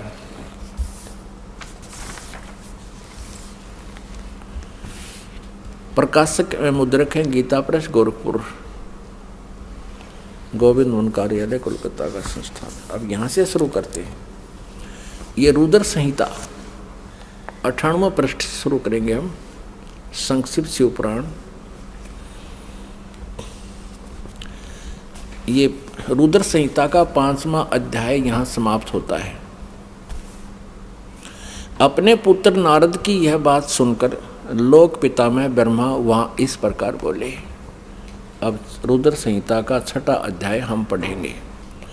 ब्रह्मा जी ने कहा, ब्रह्मन देव शिरोमणे, तुम सदा समस्त जगत के उपकार में लगे रहते हो। तुमने लोगों के हित के कामना से ये बहुत उत्तम बात पूछी है। जिसमें समस्त चराचर जगत नष्ट हो गया था, सर्वत्र केवल अंधकार ही अंधकार था। न सूर्य दिखाई देते थे, न चंद्रमा, अनन्य ग्रहों और नक्षत्रों का भी पता नहीं था। न दिन होता था न रात। अग्नि, पृथ्वी, वायु और जल की भी सत्ता नहीं थी। उसमें तत्सद ब्रह्म, इस श्रुति में जो सत्य सुना जाता है, एकमात्र वही शेष था। अब पृष्ठ 100 पे संक्षिप्त शिवपुराण रुद्र संहिता हम पढ़ रहे हैं। जिस परब्रह्म के विषय में ज्ञान और अज्ञान से पूर्ण उक्तियों द्वारा इस प्रकार विकल्प किए जाते हैं, उसने कुछ काल के बाद द्वितीय की इच्छा प्रकट की। उसके भीतर एक से अनेक होने का संकल्प उदित हुआ। तब उस निराकार परमात्मा ने अपनी लीला शक्ति से अपने लिए मूर्ति की कल्पना की। जो मूर्ति रहित परम ब्रह्म है, उसकी मूर्ति भगवान सदाशिव हैं। अर्वाचीन और प्राचीन विद्वान उन्हीं को ईश्वर कहते हैं। उस समय एकाकी रहकर स्वेच्छानुसार विहार करने वाले उन सदाशिव ने अपने विग्रह से स्वयं ही एक स्वरूप भूता शक्ति की सृष्टि की, जो उनके अपने श्री अंग से कभी अलग होने वाली नहीं थी। उस पराशक्ति को प्रधान प्रकृति, अब ध्यान करना, ये कौन है? ये दुर्गा है, जो इस काल के शरीर से निकली। उस समय एकाकी रहकर स्वेच्छानुसार विहार करने वाले सदाशिव ने, सदाशिव कौन है? ये काल है। अपने विग्रह माने शरीर से स्वयं ही एक स्वरूप भूता शक्ति की सृष्टि की, ये ब्रह्मा जी बता रहे हैं। अब परमेश्वर कबीर जी ने बताया कि काल ने दुर्गा को खा लिया था, उसके पेट से परमेश्वर कबीर जी ने इसको अलग किया था। यहाँ इनकी मिलती जुलती सी बात है, क्योंकि कबीर परमेश्वर जी ने ब्रह्मा जी को ये ज्ञान सुनाया था, और ब्रह्मा जी ने कुछ अपना अनुभव, कुछ कबीर जी का ज्ञान मिला करके इसको सिरे चढ़ाया। उस समय एकाकी रहकर स्वेच्छा अनुसार विहार करने वाले उन सदाशिव ने अपने विग्रह माने शरीर से स्वयं ही एक स्वरूपभूता शक्ति की सृष्टि की, जो उनके अपने श्रीअंग से कभी अलग होने वाली नहीं थी। उस पराशक्ति को प्रधान प्रकृति गुणवती माया बुद्धि तत्व की जननी तथा विकार रहित बताया गया है। वह शक्ति अंबिका कही गई है। उसी को प्रकृति, ये ध्यान से याद रखना कि दुर्गा को प्रकृति भी कहते हैं। सर्वेश्वरी और त्रिदेव जननी, तीनों देवताओं की माता ब्रह्मा जी, विष्णु जी, शिव जी की जननी श्री दुर्गा जी को कहते हैं। वो त्रिदेव जननी, नित्य और मूल कारण भी कहते हैं। सदाशिव द्वारा प्रकट की गई उस शक्ति के 8 भुजाएं हैं। अंडरस्टूड हो गया कि इस दुर्गा के बारे में है। नाना प्रकार के आभूषण उसके श्री अंगों की शोभा बढ़ाते हैं। वह देवी नाना प्रकार की गतियों से संपन्न है और अनेक प्रकार के अस्त्र शस्त्र धारण करती है। क्लियर? एकाकिनी होकर भी वह समय संयोग वसात, वह माया संयोग वसात अनेक हो जाती है। इसी ने 3 रूप धारण किए थे, सावित्री, लक्ष्मी और उमा, जो ब्रह्मा विष्णु और शिव से विवाह किया था। एकाकिनी होकर भी वह माया संयोग वसात अनेक हो जाती है। वे जो सदाशिव हैं, ये सरपुरुष के बारे में जानकारी है, ब्रह्मा विष्णु महेश के पिता के विषय में। ये उन्हें परम पुरुष ईश्वर शिव शंभु और महेश्वर कहते हैं। अब देखना 101 पृष्ठ पर रुद्र संहिता का हम ये 6वां अध्याय पढ़ रहे हैं। वे अपने सारे अंगों पर भस्म रमाए रहते हैं। उन काल रूपी ब्रह्म ने, इसे काल कहो चाहे ब्रह्म कहो, सर्वपुरुष कहो, ज्योति निरंजन कहो, उन काल रूपी ब्रह्म ने एक ही समय शक्ति के साथ, नाथ नहीं है, शक्ति के साथ यानी दुर्गा के साथ शिवलोक नामक अक्षेत्र का निर्माण किया था। उस उत्तम अक्षेत्र को काशी कहते हैं। वह परम निर्वाण या मोक्ष का स्थान है जो सबके ऊपर विराजमान है। वे प्रिया और प्रियतम रूप शक्ति और शिव, प्रिया और प्रियतम यानी पत्नी और पति रूप में दुर्गा और ये काल रूपी ब्रह्म कहो चाहे इसको सदाशिव कहो, ब्रह्मा विष्णु महेश का पिता। दुर्गा और काल जो परमानंद स्वरूप है उस मनोरम क्षेत्र में नित्य निवास करते हैं। शिव और शिवाने, शिव यहाँ ये काल रूपी ब्रह्म है क्योंकि शिव का रूप धारण भी कर लेता है ये अपने पुत्र जैसा, क्योंकि अपने वास्तविक रूप में कभी किसी के समक्ष नहीं आता। ये शिव यानी इस काल रूपी ब्रह्म ने, ये काल रूपी ब्रह्म ने, शिव और शिवा ने, काल और दुर्गा ने प्रलय काल में भी उस अक्षेत्र को अपने सानिध्य से मुक्त नहीं किया है। देव से ब्रह्मा जी बता रहे हैं नारद को, एक समय उस आनंद वन में रमण करते हुए शिवा और शिव के मन में, काल और दुर्गा के मन में, दुर्गा और काल के मन में, सरपुरुष के मन में यह इच्छा हुई कि किसी दूसरे पुरुष की सृष्टि करनी चाहिए, यानी कोई बच्चा उत्पन्न करना चाहिए, लड़का, जिस पर यह सृष्टि संचालन का महान भार रखकर हम दोनों केवल काशी में रहकर इच्छा अनुसार विचरें और निर्वाण धारण करें। ऐसा निश्चय करके शक्ति सहित सर्वव्यापी परमेश्वर शिव ने, इस काल रूपी ब्रह्म ने दुर्गा के साथ रमण किया। अपने वाम भाग के 10वें अंग पर अमृत मल दिया, पति पत्नी व्यवहार किया। फिर तो वहाँ से एक पुरुष प्रकट हुआ, एक पुत्र की उत्पत्ति हुई। देखना 102 पृष्ठ पे संक्षिप्त शिव पुराण हम पढ़ रहे हैं। अब यहाँ पुत्र जो उत्पन्न हुआ इस काल रूपी ब्रह्म ने यानी शिव ने कहा, वत्स व्यापक होने के कारण तुम्हारा विष्णु नाम विख्यात हुआ। अब दुर्गा और काल से जो पुत्र उत्पन्न हुआ उसका नाम विष्णु रखा। ये आपने 6वां अध्याय पढ़ लिया रुद्र संहिता का। पुण्यात्माओं, ये अपने वही सदग्रंथ हैं जिनके आधार मानकर हम ये ज्ञान ग्रहण करते थे, ये आचार्य ब्राह्मण गुरु हमें ये बताया करते थे कि शिव पुराण में ऐसा लिखा है, हम इसलिए आपको बता रहे हैं, विष्णु पुराण में ऐसा लिखा है, देवी पुराण में ऐसा लिखा है। तो हम सोचा करते थे ये जो बता रहे हैं दंत कथा शायद ऐसा ही लिखा होगा, क्योंकि ये संस्कृत जानते हैं। आज ये सदग्रंथ उनके लोक वेद के विपरीत ज्ञान बता रहे हैं। अब इसमें स्पष्ट हो गया, काल रूपी ब्रह्म सरपुरुष कहो, ज्योति निरंजन कहो, इसे काल कहो या इसे सदाशिव कहो, ये ब्रह्मा विष्णु महेश का पिता है। और दुर्गा कहो, प्रकृति कहो, और ये इनकी माता है। इन दोनों के संयोग से श्री विष्णु जी की उत्पत्ति हुई, ये अपनी शिव पुराण स्पष्ट कर रहे हैं। और रुद्र संहिता का 6वां अध्याय। अब आपको 7वें अध्याय में ब्रह्मा जी कहते हैं फिर मेरी उत्पत्ति भी ऐसे की, दुर्गा और काल ने दोनों ने मिलकर, ब्रह्म ने। देखिए ये रुद्र संहिता है और ये हमने 6वां अध्याय यहाँ तक पढ़ लिया। अब 7वां देखते हैं, 103 पृष्ठ पे। ब्रह्मा जी कहते हैं देवर से, ब्रह्मा जी कहते हैं नारद को देवर से, तत्पश्चात कल्याणकारी परमेश्वर साव सदाशिव ने पूर्ववत प्रयत्न करके, जैसे विष्णु जी को उत्पन्न किया, मुझे अपने दाहिने अंग से उत्पन्न किया, उन परमेश्वर ने मुझे तुरंत ही अपनी माया से मोहित करके नारायण देव के नाभि कमल में डाल दिया और लीला पूर्वक मुझे वहाँ से प्रकट किया। इस प्रकार उस कमल के पुत्र के रूप में मुझ हिरण्यगर्भ का जन्म हुआ। अब पुण्यात्माओं यहाँ पर अनुवाद करता थोड़ा सा विचलित हो गया।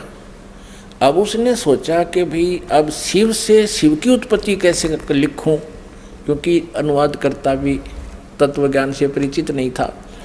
लेकिन कहते हैं सच्चाई छुपती नहीं, चोर चुरावे तूंबड़ी गाड्डे पानी में, वो गाड्डे हुआ ऊपर आवे ना, सच्चाई छानी ना। अब देखना, इसी रुद्र संहिता हम पढ़ रहे हैं, श्री शिव पुराण में प्रमाण दिखाते हैं आपको। ये वही रुद्र संहिता चल रही है और संक्षिप्त शिव पुराण 110 पृष्ठ पे हम अब यहाँ देखेंगे 9वां अध्याय का यहाँ अंत होता है, लास्ट है।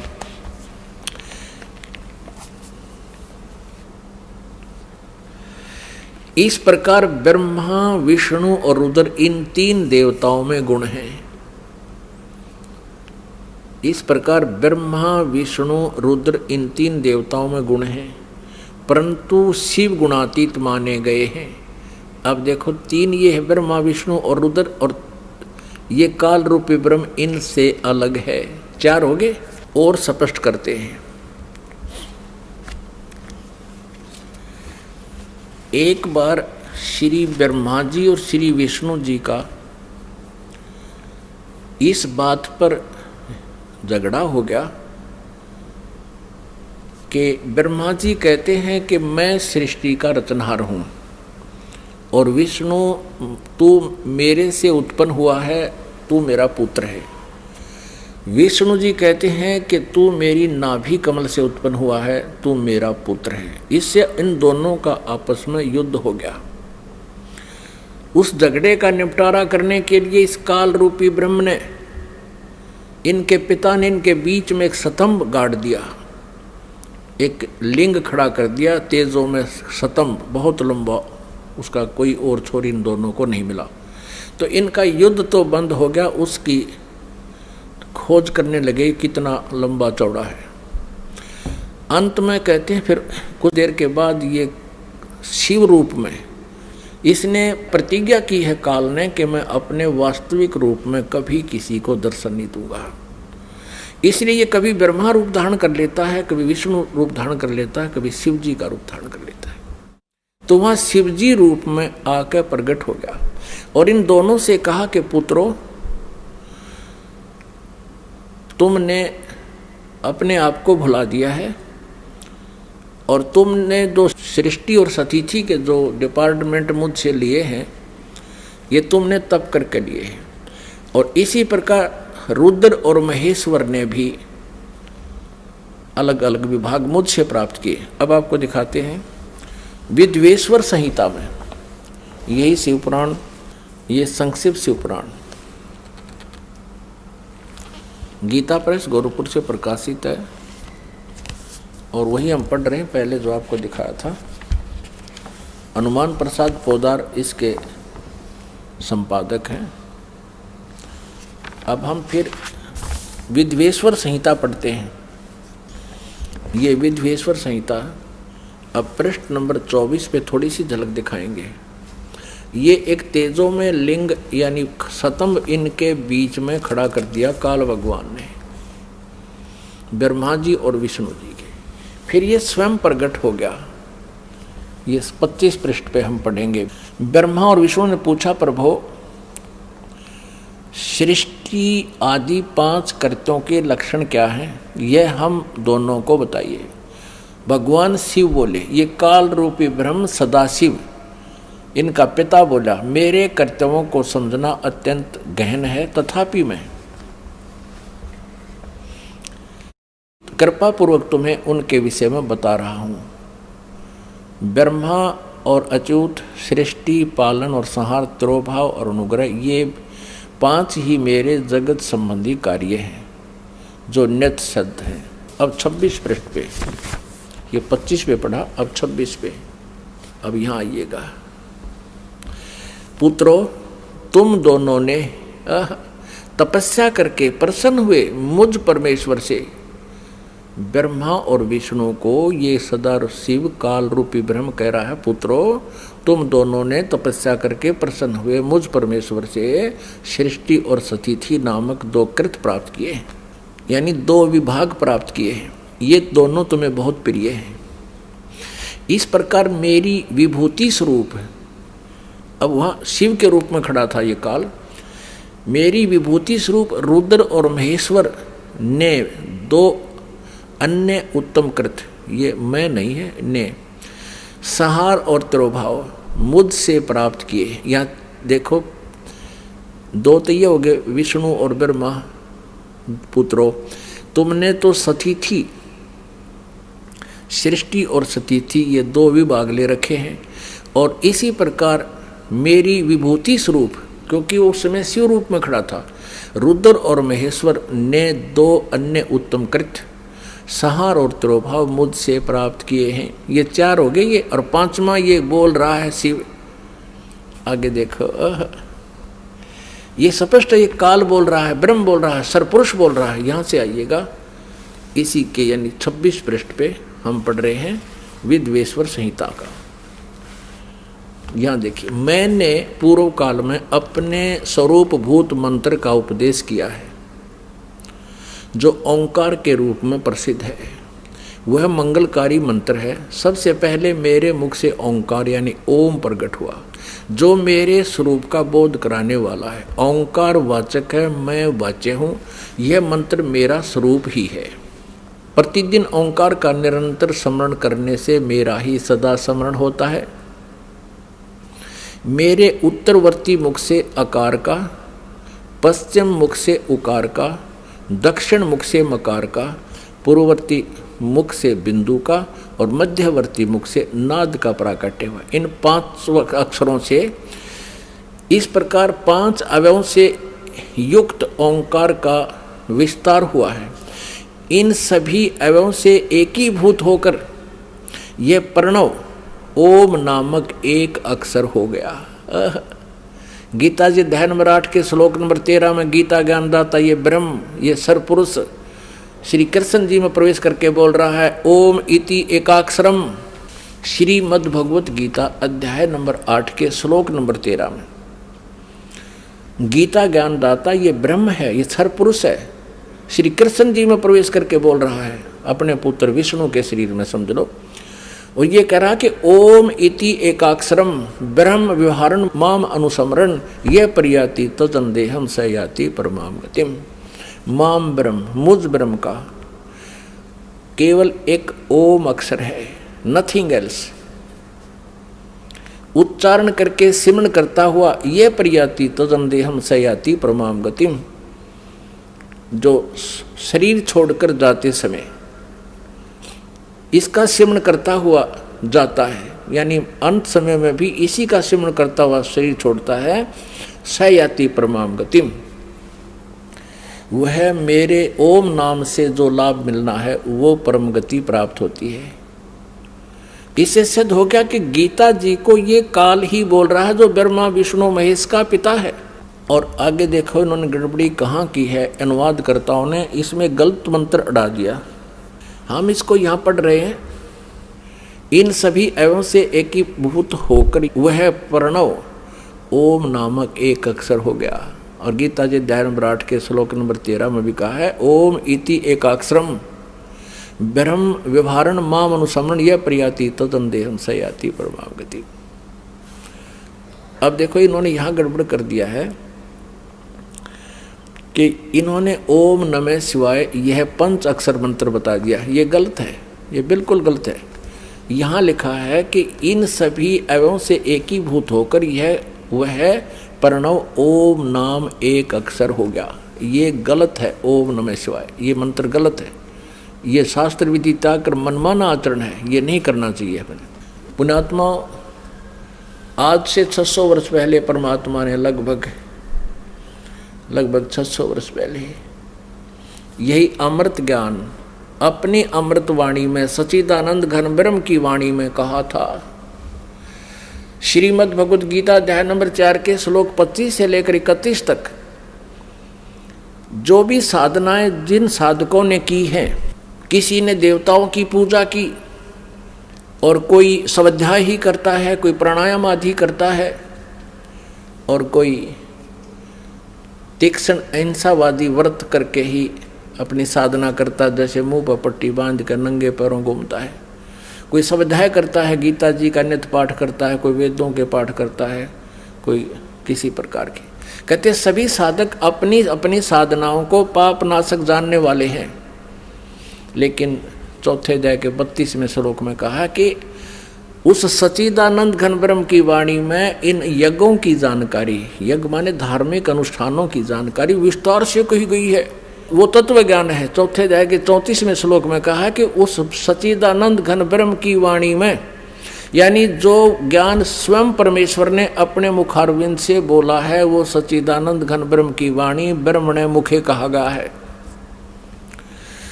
वो तत्व ज्ञान है। चौथे अध्याय के 34वें श्लोक में कहा कि उस तत्व ज्ञान को तू तत्वदर्शी संतों के पास जाकर समझ। गीता ज्ञानदाता कहता मुझे पता नहीं।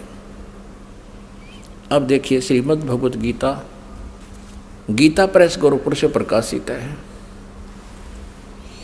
जयदयाल गोविंद का इसके अनुवादक है। अभी आपको दिखाते हैं चौथे अध्याय का 32वां श्लोक। अब हम पहले थोड़ा सा चौथे अध्याय का 25 से शुरू करेंगे, अच्छा समझ में आएगा। ये देखिएगा, अध्याय नंबर 4 श्रीमद् भगवद गीता। इस 25 में कहा है कि दूसरे योगीजन देवताओं के पूजन रूपी यज्ञ का भली भांति अनुष्ठान करते हैं। प्रउपास्ते माने पूजते हैं। इसका अर्थ है कि कुछ योगी साधक देवताओं की पूजा, यज्ञ माने धार्मिक अनुष्ठान करते हैं, ये पूजा करते हैं प्रउपास्ते। और अन्य दूसरे ब्रह्म अग्नौ यानी ब्रह्म की साधना करते हैं। ब्रह्म ये अपने हिसाब से लिख रहे हैं और यज्ञ के द्वारा ही आत्म स्वरूप का हवन किया करते हैं। 26 में कहा है अन्य साधक, योगी जन माने साधक, श्रोत्र आदि समस्त इंद्रियों को संयम रूप अग्नि में हवन किया करते हैं, यानी ज्ञान इंद्रियों को ही ये रोकने की चेष्टा करते हैं। दूसरे एक शब्द आदि पर, ये 26वें श्लोक में चौथे अध्याय के, समस्त विषयों को इंद्रिय रूप अग्नि में हवन किया करते हैं 27 में। और दूसरे योगीजन इंद्रियों की संपूर्ण क्रियाओं को और प्राणों की समस्त क्रियाओं को ज्ञान से प्रकाशित स्वयं योग रूप अग्नि में हवन किया करते हैं। यानी कुछ इसमें यह कहा कि कुछ लोग अपने श्वासों की क्रियाओं को आते जाते देखते रहते हैं, इसी को अपनी साधना मानते हैं, ध्यान रखते हैं उसके ऊपर। 28 में कहा है कि कई पुरुष धर्म संबंधी यज्ञ करने वाले भंडारे कर दिए कि धर्मशाला बनवा दी, और कुछ तपस्या करते रहते हैं, और दूसरे योग रूप यज्ञ करने वाले या केवल आसन योगासन योगा करते रहते हैं, इसी को अपना मोक्ष मानते हैं। ये 28 पढ़ रहे हैं हम, 28। और दूसरे कितने ही आचार्य ना कितने ही अहिंसावादी तीक्ष्ण व्रतों से युक्त यत्नशील पुरुष स्वाध्याय रूप ज्ञान यज्ञ करने वाले हैं, यानी स्वाध्याय करते हैं। गीता जी का पाठ कर लिया, वेदों का। 29 में कहा है, दूसरे कितने ही साधक योगी जन अपान वायु में प्राण वायु को यानी प्राणायाम की क्रियाओं को हवन करते हैं, और प्राण वायु को अपान वायु में, और कितने ही नियमित आहार अल्पाहारी रहते हैं। प्राणायाम प्राण पुरुष और प्राण और अपान की गति को रोककर प्राणों को प्राणों में ही हवन किया करते हैं। वे सभी साधक यज्ञों के द्वारा पापों का नाश कर देने वाले यज्ञों को जानने वाले हैं। अपने आत्माओं, इन गीता अध्याय नंबर 4 के श्लोक 25 से लेकर 30 तक आपने पढ़ लिया। इसका कहने का भाव ये है यहाँ पर कि कोई ऐसी साधना करता है और सभी साधक अपने साधनाओं को पाप नाशक जानते हैं। यदि वो ये समझें कि साधना ठीक नहीं है, पता लग जाए तो कोई ना करे इनको। तो अब बताया है कि चौथे अध्याय के 31वें श्लोक में कहा है कि जो साधना नहीं करते, भक्ति करते ही नहीं, उनको ना यहाँ सुख ना परलोक में सुख।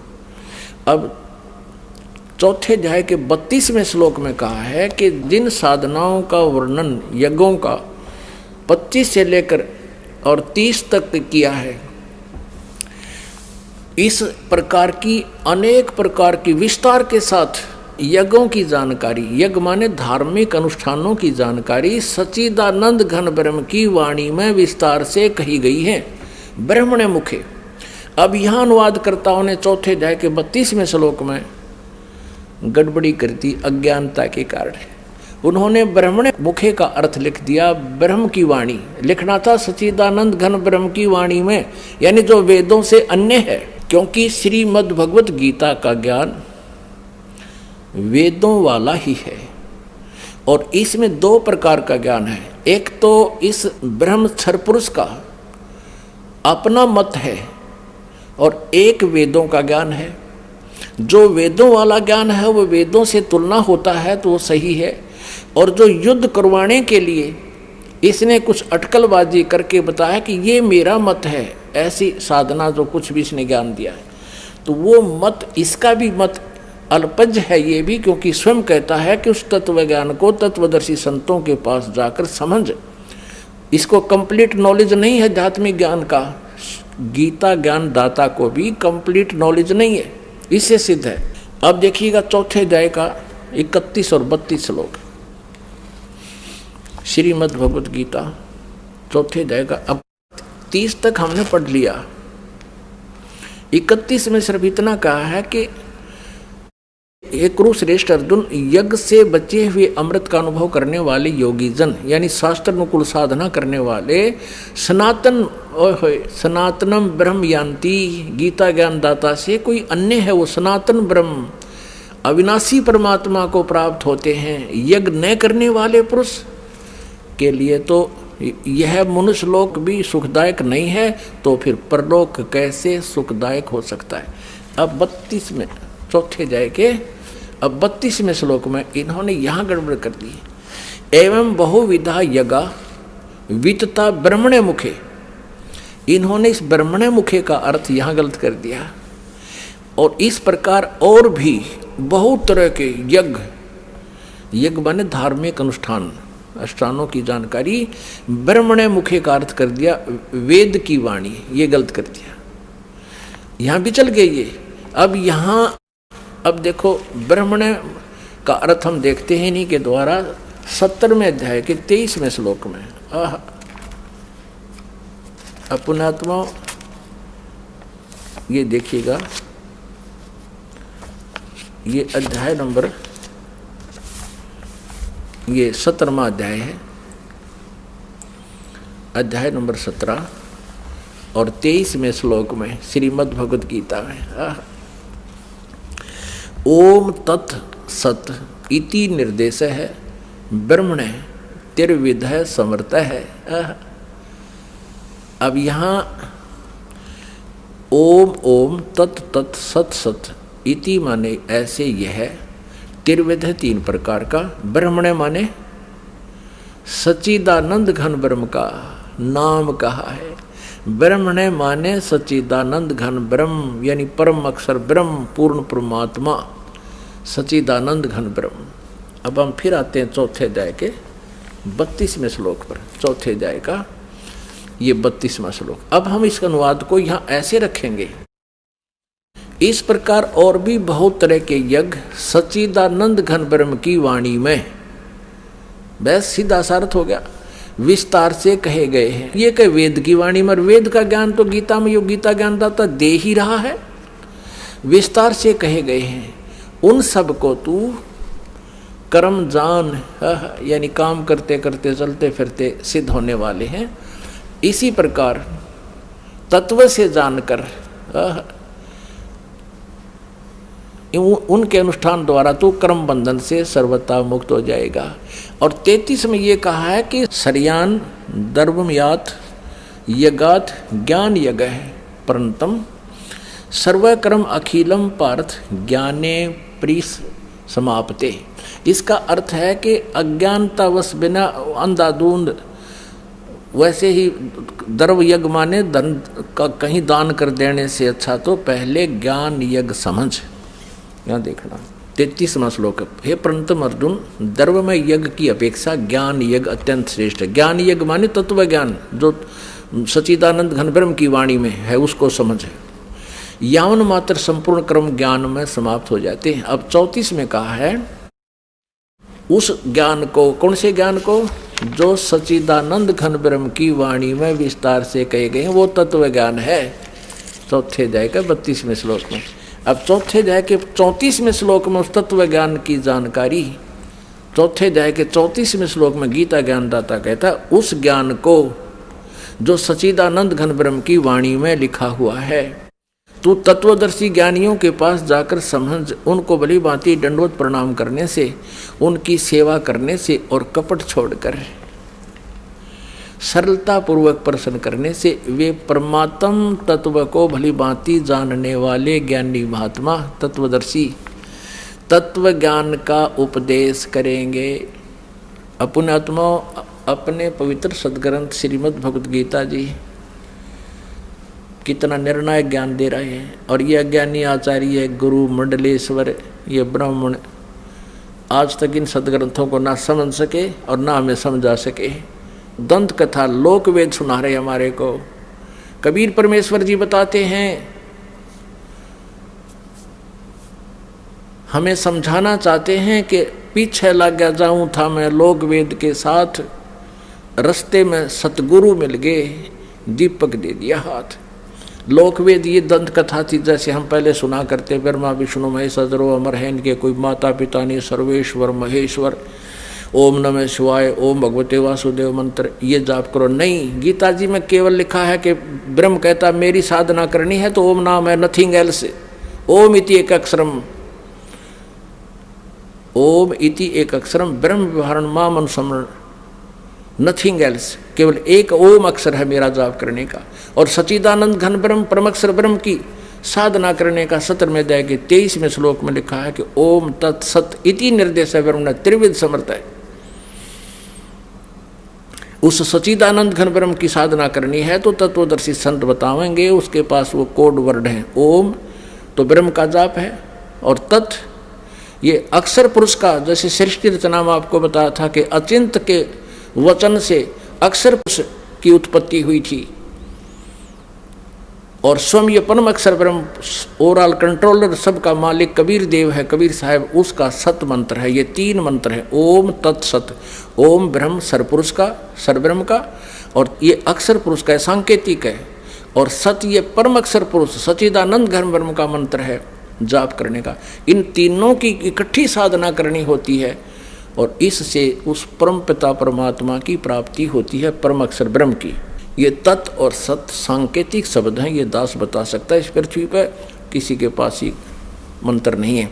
और इस दास से मंत्र प्राप्त करके यदि कोई स्वयं ही स्वयंभू गुरु बनता है तो वो आपका शत्रु है, वो नकली डुप्लीकेट लाइसेंस अर्थात पासपोर्ट बना रहा है, आप भी अपराधी और आपको भी दोषी बना रहा है।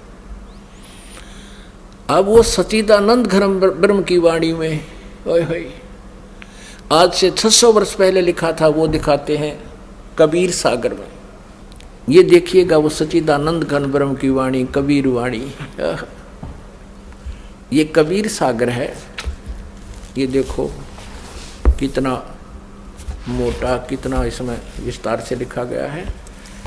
और ये कबीर सागर है, इसके 11 भाग हैं।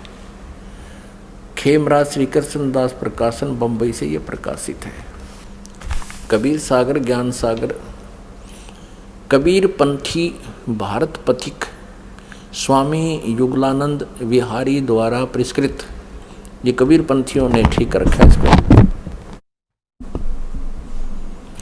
मुद्रक एवं प्रकाशक हैं खेमराज श्री कृष्णदास, अध्यक्ष श्री वेंकटेश्वर प्रेस, खेमराज श्री कृष्णदास मार्ग बंबई। अब इसमें दिखाते हैं आपको। अब देखिएगा पृष्ठ नंबर, ये है ज्ञान बोध, कबीर सागर में ज्ञान बोध 20 पृष्ठ पर ज्ञान बोध, और इधर है बोध सागर। ज्ञान बोध में, बोध सागर में ये 21 पृष्ठ पे है। परमात्मा कबीर साहब ने अपने प्यारी आत्मा धर्मदास को बताया, धर्मदास ये जग बोराना, कोई न जान पद निर्वाण। निर्वाण पद माने मोक्ष मार्ग। धर्मदास ये जग बोराना, कोई न जाने पद निर्वाण। यही कारण मैं कथा पसारा, जग से कहिए वो राम नियारा। ये नाम गलती से लिखा है, मिसप्रिंट है। यही ज्ञान जग जीव सुनावो, सब जीवों का भरम नसाओ। अब मैं तुमसे कहूँ चिताई, त्रिदेवन की उत्पत्ति भाई।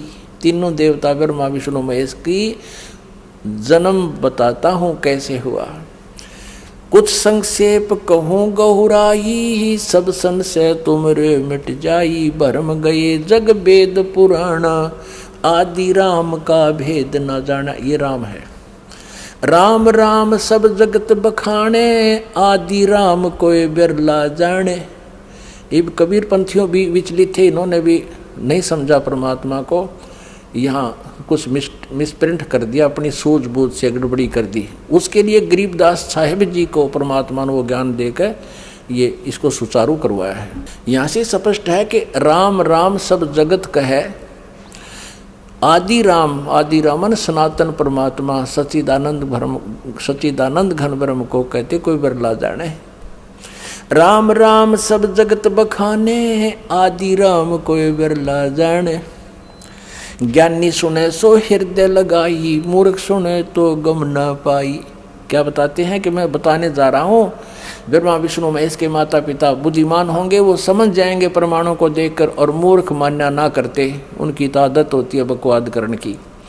माँ अष्टंगी पिता निरंजन, ये जम दारुण वंशन अंजन। पहले कीन निरंजन राई, पीछे से माया उपजाई।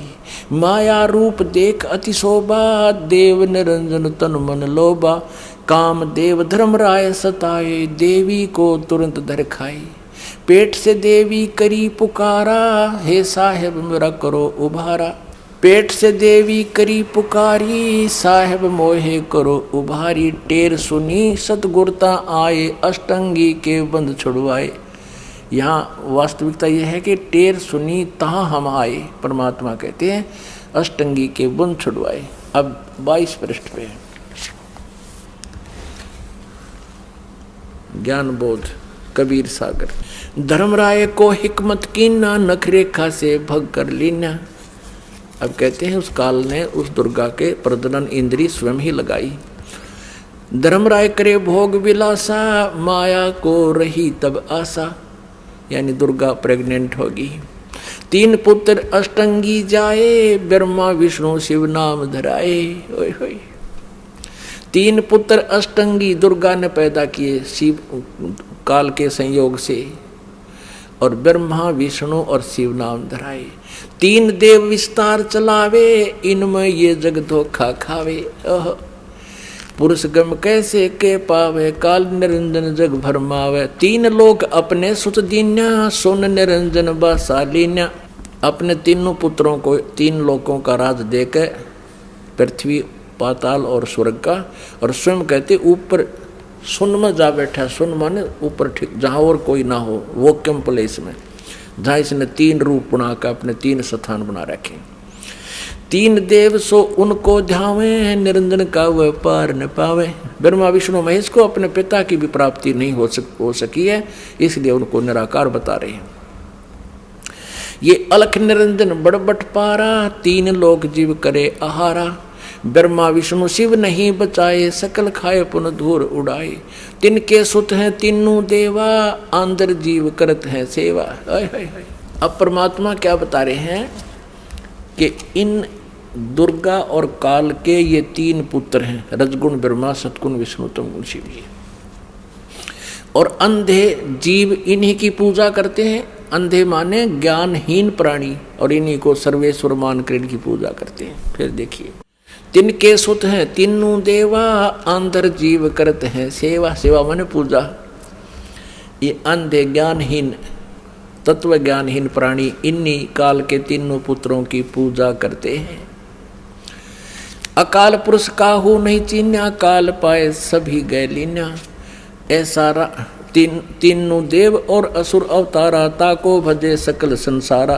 कहते हैं इन 3 देवताओं ब्रह्मा विष्णु महेश और असुर और अवतारा, और इन्हीं के अवतारों को ताको भजे सकल संसारा। 3 गुण का यह विस्तारा, धर्मदास में कहो पुकारा। अब परमेश्वर कबीर जी कहते हैं गुण 3 की भक्ति में ये भूल पड़ो संसार। कह कबीर निज नाम बिना कैसे उतरो पार। अब परमात्मा ने कहा कि 3 गुण का ये विस्तारा, रजगुण ब्रह्मा, सतगुण विष्णु, तमगुण शिव जी। गुण 3 की भक्ति में भूल पड़ो संसार। कह कबीर निज नाम बिन कैसे उतरे पार। निज राम बिन, निज राम नाम कहो। पुण्यात्मा ये कंसेप्ट और क्लियर करना पड़ेगा कि रजगुण ब्रह्मा है, सतगुण विष्णु, तमगुण शिव जी। और फिर गीता जी का थोड़ा सा भेद आपको देंगे। गीता जी में यही प्रमाण है 3 की रचना का, जन्म का। ये देखिएगा मार्कंडेय पुराण में ये 3 गुण क्या हैं ये दिखाते हैं। यह मार्कंडेय पुराण गीता प्रेस गोरखपुर से प्रकाशित है। गीता प्रेस गोरखपुर से प्रकाशित है। इसके 123 पृष्ठ पर आपको दिखाते हैं। ये पृष्ठ 123, और यहां पर देखिएगा मार्कंडेय जी बोले, मार्कंडेय जी बता रहे हैं। हम यहां आ जाते हैं। इस प्रकार, इस तरह स्वयंभू परमात्मा की 3 अवस्थाएं होती हैं। रजोगुण प्रधान ब्रह्मा, तमोगुण प्रधान रुद्र और सत्वगुण प्रधान विश्वपालक विष्णु हैं। ये ही 3 देवता हैं और ये ही 3 गुण हैं। कितना स्पष्ट कंसेप्ट क्लियर हो गया। और भी क्लियर करते हैं, क्योंकि जब तक ये कंसेप्ट कति क्लियर नहीं बोलेगा कि रजगुण ब्रह्मा, सतगुण विष्णु, तमगुण शिव जी, तब तक यह बात सिर चढ़े नहीं कि गुण 3 की भक्ति में ये भूल पड़ो संसारे। कह कबीर निज नाम बिना कैसे उतरो पार। ये श्रीमद् देवी भागवत हिंदी टीका से थी, इसमें संस्कृत भी साथ है, प्रथम भाग है। और ये कहाँ से प्रकाशित है? अथ देवी भागवतम सभाष्टीकम समातम। यह खेमराज श्री कृष्ण दास प्रकाशन बम्बई 4, यहाँ से प्रकाशित है। अब यहाँ आते हैं इसके तीसरे स्कंद में। अथ श्रीमद देवी भागवते भाषा टीका युक्ते तृतीय स्कंद है प्रारंभते। अब तीसरा स्कंद प्रारंभ होता है। इसमें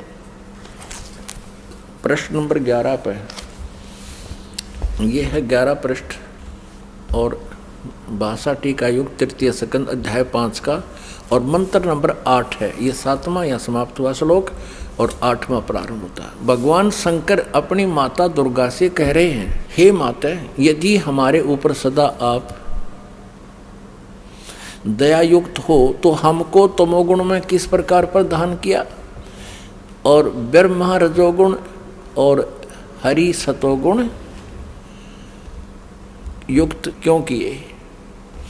अब यहाँ देखिएगा, ये संस्कृत है, वो तो हिंदी पढ़ी संस्कृत है। ये 7वां समाप्त हुआ, 8वां प्रारंभ हुआ। यदि दया धर्मना न सदा अंबिके कथम अहम विहित च। अहम माने मैं किस प्रकार बना दिया। तमोगुण है, तमोगुण। और कमल जय, कमल से उत्पन्न होने वाले ब्रह्मा को रजोगुण संभव, रजोगुण क्यों बना। सुवित किमु सतोगुण हरि, और विष्णु जी को आपने सतोगुण क्यों बनाया। आप जी ने श्रीमद देवी भागवत में ये स्पष्ट क्लियर हो गया और श्री शिव पुराण में स्पष्ट हो गया कि प्रकृति और प्रधान दुर्गा को कहते हैं, और तीनों गुण रजगुण ब्रह्मा सतगुण विष्णु तमगुण शिव जी। तो अब आप जी को श्रीमद् भगवत गीता में दिखाते हैं कि प्रकृति दुर्गा और इस काल रूपी ब्रह्म जो गीता बोल रहा है श्री कृष्ण में प्रवेश करके, इन दोनों के संयोग से इन तीनों गुणों रजगुण ब्रह्मा सतगुण विष्णु तमगुण शिव जी की उत्पत्ति हुई। देखना, क्योंकि श्रीमद् भगवत गीता दिखाते हैं। श्रीमद् भगवत गीता में आप जी को दिखाते हैं ये 14वें अध्याय का, ये देखिएगा अध्याय 14 का 3, 4, 5 या 3। हे अर्जुन, मेरी महत ब्रह्म रूप मूल प्रकृति, प्रकृति दुर्गा सभी प्राणी भूतों यानी प्राणियों की योनि अर्थात गर्भाधान स्थान है। मैं उस योनि में चेतन समुदाय रूप गर्भ को स्थापन करता हूँ। उस जड़ चेतन के तत्व मन उसके संयोग से सब प्राणियों की उत्पत्ति होती है, भूतों की उत्पत्ति होती है। 4 में, हे अर्जुन, नाना प्रकार की सब योनियों में यानी शरीरों में जितनी मूर्तियां अर्थात शरीरधारी प्राणी उत्पन्न होते हैं, प्रकृति तो उनकी गर्भ धारण करने वाली माता है, उन सब की दुर्गा। दुर्गा तो उनकी माता है, मैं बीज स्थापन करने वाला पिता हूँ। आगे देखो 5वें में, हे अर्जुन, सतगुण विष्णु रजगुण ब्रह्मा और तमगुण शंकर, ये प्रकृति से उत्पन्न दुर्गा से उत्पन्न तीनों गुण यानी तीनों देवता अविनाशी जीव आत्मा को शरीर में बांधते हैं, यानी कर्मा उनके अनुसार ये इन तीनों रजगुण ब्रह्मा सतगुण विष्णु तमगुण शिव जी ये दुर्गा से जन्मे हैं, इनका जन्म हुआ है। और कर्मानुसार शरीर में यानी कर्म दंड के आधार से हमें यहाँ पर रखते हैं। अपने आत्माओं परमात्मा कहा करते थे कि मेरी बात कहते हैं या दुनिया अजब दीवानी, मेरी कही एक ना मानी। क्या कहा करते परमात्मा, निरंजन धन तेरा दरबार, निरंजन धन तेरा दरबार, जहाँ पर तनिक ना न्याय विचार। कबीर परमेश्वर पूर्ण ब्रह्म परम पूज्य कबीर परमेश्वर जी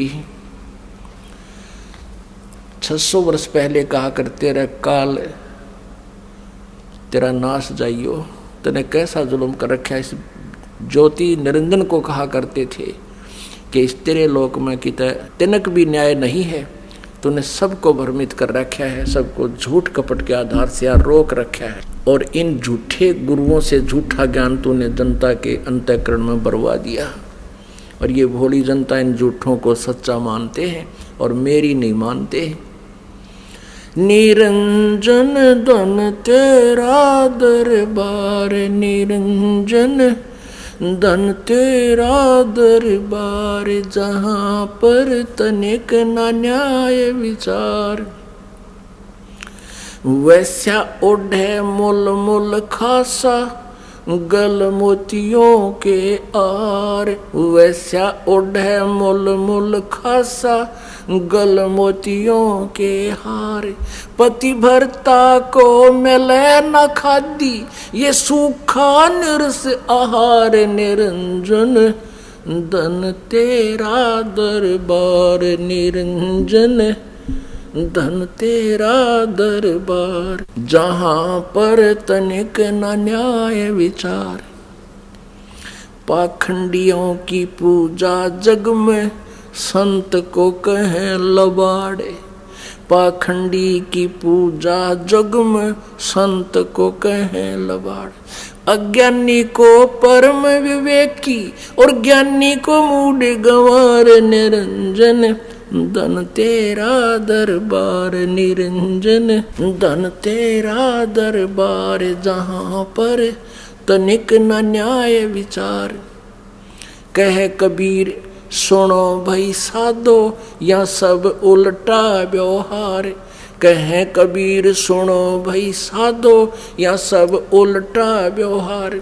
सच्चे को तो ये झूठा बतावे, इन झूठों का एतबार। निरंजन धन तेरा दरबार, निरंजन धन तेरा दरबार, जहाँ पर तनिक न न्याय विचार। कह कबीर सुनो भाई साधो, या सब उल्टा व्यवहार। कहे कबीर सुनो भाई साधो, या सब उल्टा व्यवहार। सच्चे को तो ये झूठा बतावे, और इन झूठों का एतबार। निरंजन धन तेरा दरबार, निरंजन धन तेरा दरबार, जहाँ पर तनिक ना न्याय विचार। बोलो सतगुरुदेव की जय।